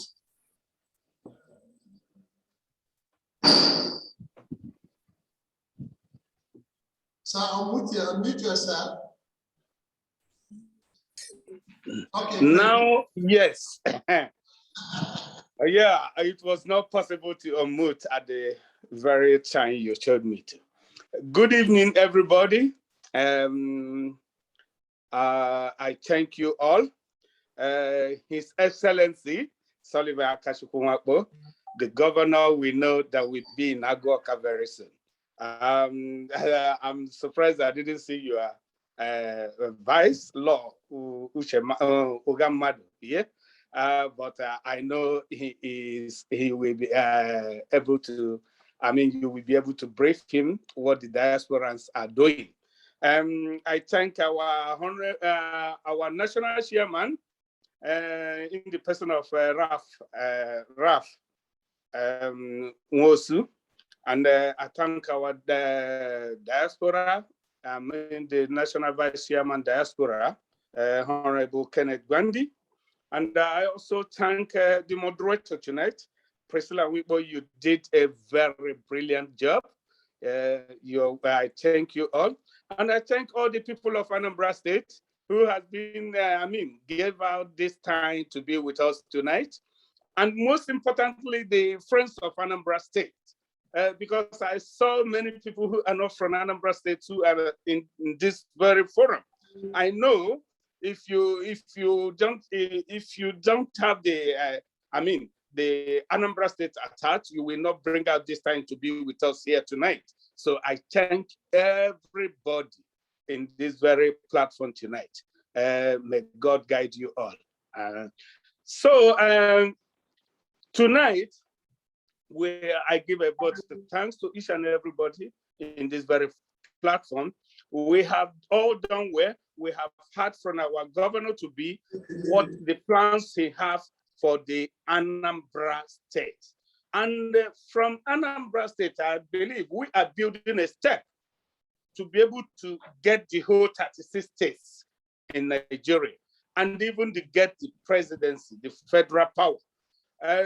We are stepping in Anambra State to be able to achieve all this. And the diasporans, please, like he rightly said, we are not left out. He is begging us to do whatever we can. And I believe if each and every diasporans can be able to impact in their family and host this flag in their family, the kindred, if you can be able to host it and put posters and, even if you are not there and you call on your family members and enlighten them about the ADC. If the flag is flying, even if they have other parties attached, maybe seeing the flag every day and the posters, they will even make mistake to vote for it. So it's I quite understand what he's doing. Put in everything you can to be able to see that the flag is flying in your community. Honestly speaking, His Excellency, I am very, very impressed with all you have been able to analyze tonight, how we can be able to help and what we can be able to do. Anambras in diaspora, you have had our governor to be what we can do. So it's now left to us to be able to consult our Omona to be able to achieve these goals. I thank everybody, and I'm pleased that you all join us tonight. May God be with you all. In Jesus' mighty name I pray. Thank you. Thank you very much, sir. Much, much appreciated. And on that note, on behalf of the leadership of the African Democratic Congress, ladies and gentlemen, I would like to present the governorship aspirant candidate. We know that he has told us, like I said, let me remind you again, he has done his homework. He's traversed right across Anambra State, the 21 local government areas. He even told you the number of people he needs to vote for him. He has told you how many he needs in each local government area. He has done his homework. He has he understands where the issues are, and he has not only understood, but he has also put together a framework of ideas and the work that is necessary to make the relevant changes that Anambra needs. For those of us here in the diaspora, we may not be able to vote. We may not have PVCs. We may be concerned about the environment and so on. But there's an opportunity here. What can we contribute? What can we send so as to be able to— The moderator, sorry to cut you short. His vice governor is raising his hand that he is here because I mentioned that I didn't see him in the forum. Okay, I saw see. him say. Okay, I believe he wanted to know what the deputy governor are going to do. And so I am letting, that was why I turned it around. And, you know, the Honorable has told us what we should be doing, and that is that we should contribute. And, you know, in the conversation, somebody was asking, how do they become a member of the ADC party? So we need to let people know where they can go to do that. And so on that note, I would like to say thank you all so much. It has been an honor. And of course, to His Excellency, Honorable Akachukwu Sullivan Nwankpo, thank you very much so much for your time. We wish you the very best. And we hope that Anamberans will see, you know, all the hard work that you've put in and be able to make the right choice. And for all of us here from the diaspora, how do we support this candidate? And for the ADC party, thank you. You have done so well. Thank you all so much. It has been an honor to moderate this conversation tonight. Much, much appreciated. Thank you. Honorable Kenneth Gbandi, I hand over back to you. Thanks. Priscilla, the queen of the diaspora, you have never disappointed. You have never disappointed as usual. You have done a very great job tonight. And for people who do not know Priscilla is very, very apolitical. As a matter of fact, she, if you know her, for the summary she gave about ADC today, you should know that ADC is the party of the diaspora. There's no two ways about it. In fact, I was jumping on my seat when I had her summarize the issues. Well, the Excellency has given exactly what we want. The Nze of Irifite has also given us an idea what the diaspora wants from us. It is time for the diaspora to walk the talk. We want to change Nigeria. You are cut off. We cannot change Nigeria for the comfort of our zones. His Excellency has given us a very, very simple task in my own view. To send him 10 million, not ask us to send him 20 million. He says, give me flag, give me flyers, and talk to your homeowner. And give me your homeowner, the Kindreds. There's no better candidate than this. So thank you, Priscilla. I would like to add to what His Excellency has said, because I might end up diluting it, and I don't want to risk that. But before then, I will say thank you to my indomitable, dynamic national chairman, Chief Ras Nwosu, who are finding it necessary to involve the diaspora because he believed in the power of the diaspora. My appeal to the diaspora is, let's not disappoint. Like the Excellency have said, Anambra first, family first, Delta family first, Ondo family first, and gradually we'll take off the federation. It is time for us to say it is the year of the diaspora return. And I thank the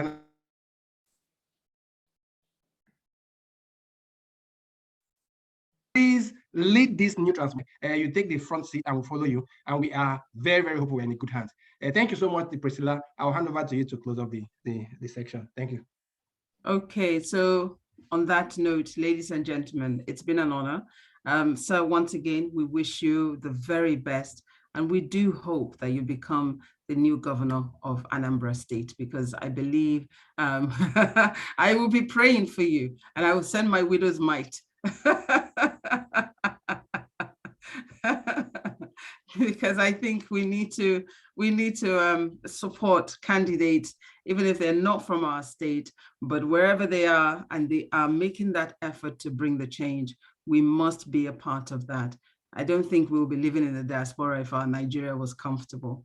But you know, what I always say is that those of us here want to go home and those at home want to run here. If only we all knew the real deal on the ground, I think we would all want to remain in Nigeria. But on that note, thank you all so very much. God bless you all. And sir, once again, thank you and all the very best to yourself and your deputy. God bless you. Thank you. You're wonderful. You're wonderful. You're wonderful. Thank you.